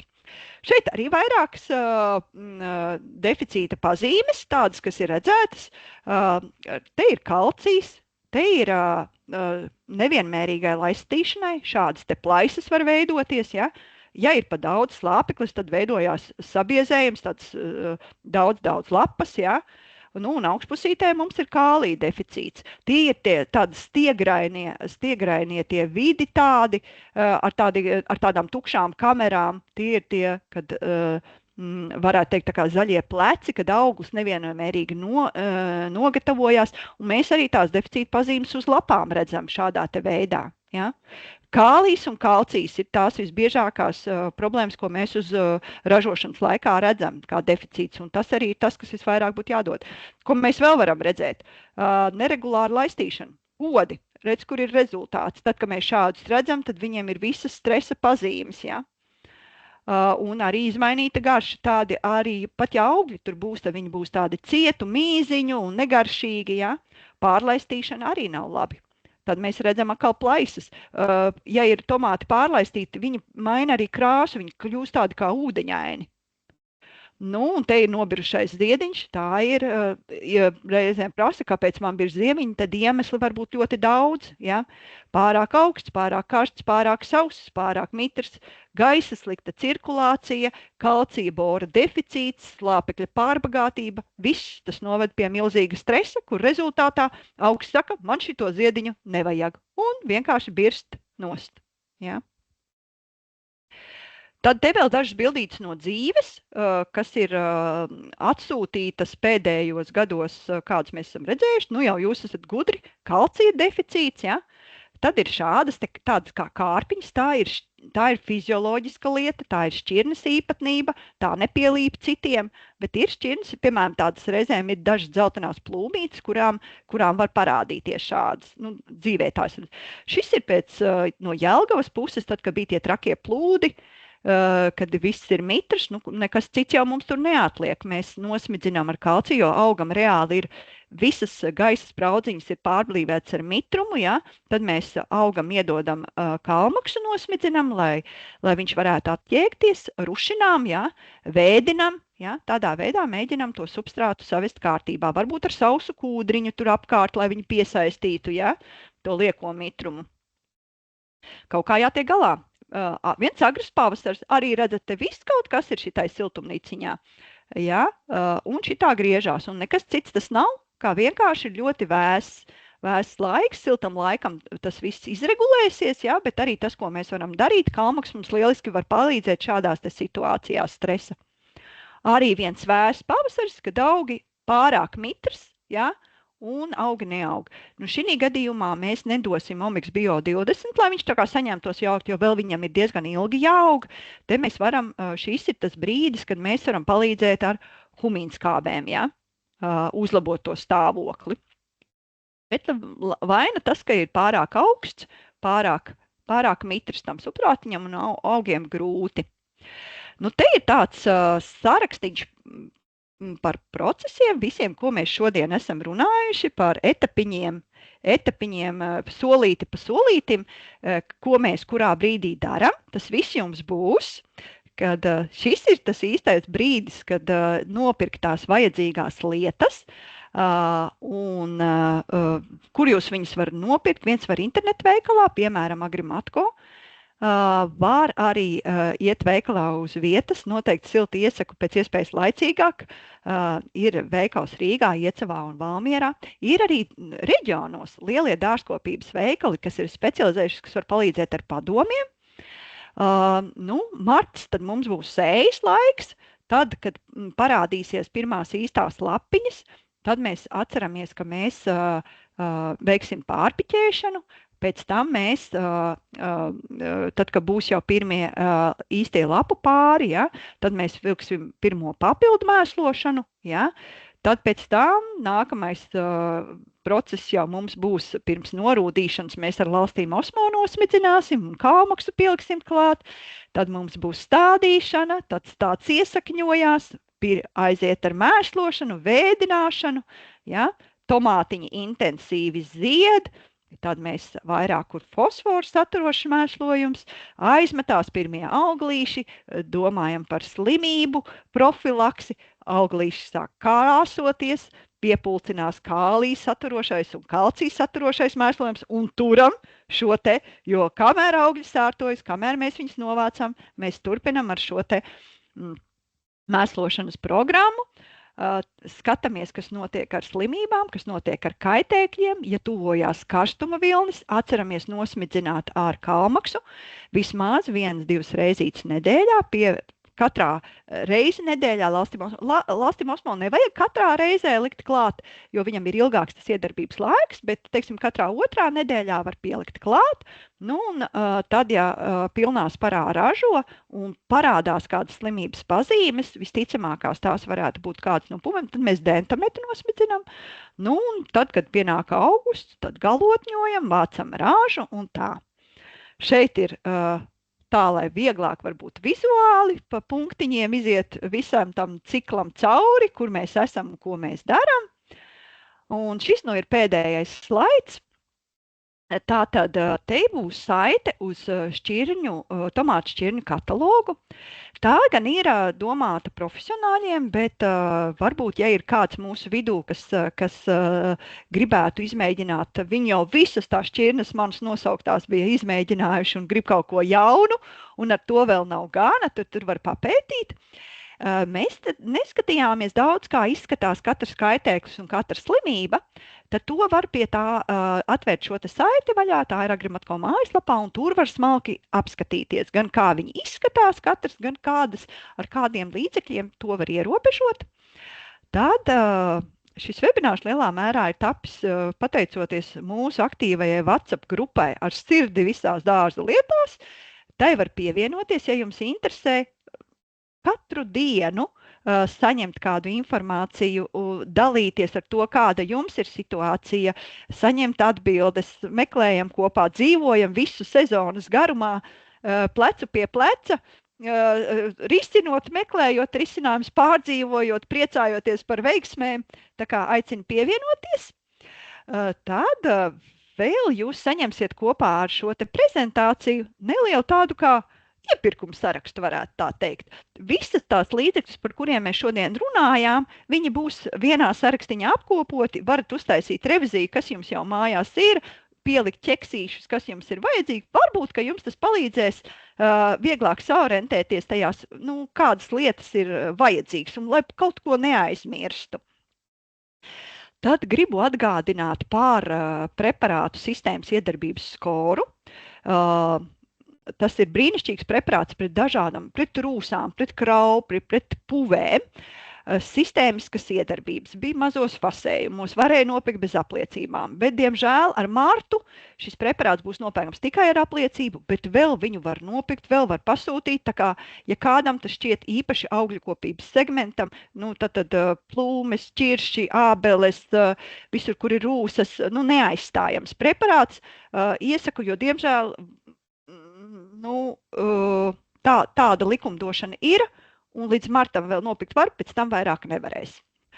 Tad man vēl šodien bija tāds interesants tāds ziņojums par to, ka cilvēks grib, lai uz e-pastu saņemt visādus jaunumus, kas viņam varētu interesēt un tā. Tad jūs varat atvērt www.agrimatko.lv mājaslapiņu, pašā apakšpusē pirmajā lapā noskrūvējiet uz leju, un labajā stūrītī tur ir tāds pieteikties jaunumiem. Tur jūs varat ierakstīt gan savu e-pastiņu, gan arī tās tēmas, kas jūs vairāk interesē. Un tad jūs arī saņemsiet, piemēram, informāciju par nākamo semināru vai vēl kaut ko tādu. Lūk, tas šodienai ir arī viss. Mēs esam iekļaujušies laikā. No sirds vēlu, lai jums viss izdodās. Un brīnišķīgu atlikušo dienu. Varbūt, Dace, mēs vēl tās 5 pēdējās minūtes varam ātri vēl uz jautājumiem. Labi. Es vienkārši negribēju tevi pārtraukt, lai neizjautu. Lai es paspētu, paldies tev. Jā, lai tu paspētu, jo jautājumu ir diezgan daudz. Un tā, tūlītās, ko darīt ar skudrām tomātu podos? Tāda ienāca jautājums. Skudrām ir dažādi risinājumi, ko var darīt. Ir daži preparāti, kurus lieto mājā pret skudrām, un tur ir rakstīts, ka viņus var arī šķīdināt un var arī substrātā. Nu, ņemot vērā tās aktīvās vielas, es to neieteiktu darīt. Ja? Tādēļ, ko var izmantot? Var izmantot to manis pieminēto Grankumix Gold, kas ir mikrogranulu veidā, vai Goldmet, kas ir šķidrais, jo tad viņš satur metarīzijumu sēni, kuras viņi nenobeidz skudras, bet skudrām nepatīk uzturēties to tūmā. Un līdzīgi tāpatās ir ar nematodēm. Steinenama feltie saucās nematode, kuras var uz pasūtījumu pasūtīt, un arī salaistot, skudrām nepatīk uzturēties, ja ir šīs te labvēlīgās nematodes. Viņas dodās prom. Tad vēl jautājums, cik ilgi saglabā savas īpašības atvērts Avant Nature un Vitisan? Tātad Vitisanam, ja nemaldos, derīguma termiņš neatvērtā ir 5 gadi, atvērtā veidā. Nu, reāli tas ir kālija hidrogēna karbonāts. Nu, tas nemainās. Viņš var palikt stingrāks dēļ gaisa ietekmes, bet iedarbība reāli nemainās. Ražotājs, manuprāt, garantē tā kā viņš runā par neaizvērtu iepakojumu. Līdz ar to man nav nekad mūžā bijusi pieredze, kad Vitisans pārstātu darboties. Es varu teikt, droši jūs varat šo iepakojumu izlietot, un viņš strādās, runājot par Vitisanu. Ja? Viņš var palikt stingrāks, bet tas nemainīs viņa īpašības. Viņš kā šķīstošā kafija, jūs paņemsiet to gabaliņu, sasmalcināsiet, izšķīdināsiet, un preparāts strādās, jo viņa tas iedarbības veids ir tieši tas sārmēnā vide, kālija hidrogēna karbonāts. Ja? Tāds absolūts karbonāts, ļoti augstu pH līmeni, ja? Un tas līmenis ir tik augsts, ka vienkārši šīs te sēņu spors nevar attīstīties tādā vidē. Runājot par Basfoliāra Avant Nature, tās ir aminoskābes, atvērts iepakojums. Es teiktu, galvenais nesasaldējiet to iepakojumu. Viņš ir sagatavots tādā formā, kas neko savas īpašības nemaina. Jūs saskalojiet, es teiktu, būtu labi kādos 2 gados viņu izlietot. Tad vēl jautājums par siltumnīcu dezinfekciju. Pirmais ir, kad vislabāk ir dezinficēt siltumnīcu, un otrs ir, vai koka karkasa polikarbonāta siltumnīcā var izmantot sāras veces? Tā. Tad sāksim no viena gala. Kad vislabāk veikt dezinfekciju? Pirmām kārtām, tad, kad jūs izvācat visas augu atliekas, tas ir viens no brīžiem, kad siltumnīca ir pilnīgi tukša un var droši veikt visas dezinfekcijas darbus. Ja jūs to neesat paspējuši darīt, tad pirms jūs ķeraties klāt ar nestur tomātus vai vēl kaut ko darīt, tad izdariet to pirms tam. Ja?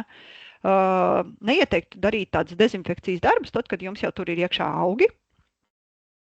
Kaut gan, piemēram, tas pats mūsu pieminētais Teflex Plus, piemēram, Somijā, viņš tiek izmantots arī augsnes dezinfekcijai. Ja? Tieši arī bija vēl viens jautājums, vai arī augsni var dezinficēt? Mēs to darām mazliet savādāk, atbilstoši likumdošanai. Mēs izmantojam varbūt citus risinājumus, piemēram, atveseļot, varētu teikt. Mēs izmantojam, piemēram, rūdzus iesējam, ja, kā zaļmēslojumu pēc tam. Ja, tam ir savs tāds atveseļojošs efekts. Ja. Citi maina substrātu tādā veidā. Tāds augsnes dezinfekcijas līdzeklis, citi, es zinu, ka pat dedzina un tā, bet tur arī labie mikroorganismi iet bojā. Ja. Es teiktu, jūs laicīgi aizvācat visas bojātās augu daļas, neatstājat neko siltumnīcā. Pēc tam augus, ka viņi noražojuši, jūs izvācat ārā. Tur nevajadzētu būt nekādam tādam perēklim. Ja? Tad runājot par sēras vecēm, tur ir virsū rakstīts, kādās situācijās viņas var izmantot. Un tad vēl pēdējo jautājumu. Jā, jo viņa sērs jau viņš ar metālu reaģē. Jā. Tad pēdējo jautājumu, lai tad mēs varam Jā. noslēgt vēl par skori, vai kartupeļu puvei arī viņu var lietot? Nē, kartupeļu puve, kartupeļiem ir dažādas puves, bet tātad visizplatītākā slimība kartupeļiem ir kartupeļu lakstu puve, jeb fitoftora. Tur mēs varam izmantot no mūsu šodienas pieminētajiem profilaksē, varam izmantot gan to kitos enzīmu, gan kopfortu, kas ir vara preparāts. Un, ja mums parādās kādas pirmās slimības pazīmes, lieliski strādās arī dentamets, jo kartupeļu slimības un tomātu slimības ir gan daļa vienāds, jo abi divi ir nakteņu dzimtas. Bet savukārt skori strādā uz pilnīgi cita veida puvēm, un tās ir augļu puves vairāk, ja? Tātad tās būs kādas pelēkās puves, ja? Un arī nav atļauts, ja man atmiņa neviļ, tas ir reģistrēts auga aizsardzības līdzeklis, un ja man atmiņa neviļ nav reģistrēts kartupeļiem, bet kartupeļiem nav tās puves, kuras ir skora spektrā. Nē, visvairāk izmanto skoru tieši augļu dārziem, dekoratīvām kultūrām, tur, kur ir rūsas, tur, kur ir puves, kur ir kraupis, ja? Tādām. Blankmainībām. Jā, paldies, Dace. Jā. Varbūt tās, ja kādam ir, es nezinu, vēl kāds ļoti jautājums. Tad pievienojieties grupā, tad tur mēs par to diskutēsim. Jā, tad es tieši tā arī gribēju ierosināt, tad var tur aizsūtīt un tālāk tad risināt. Paldies par šo dienu, lai jums jauka diena. Es ceru, ka kas noderēs. Visu labu!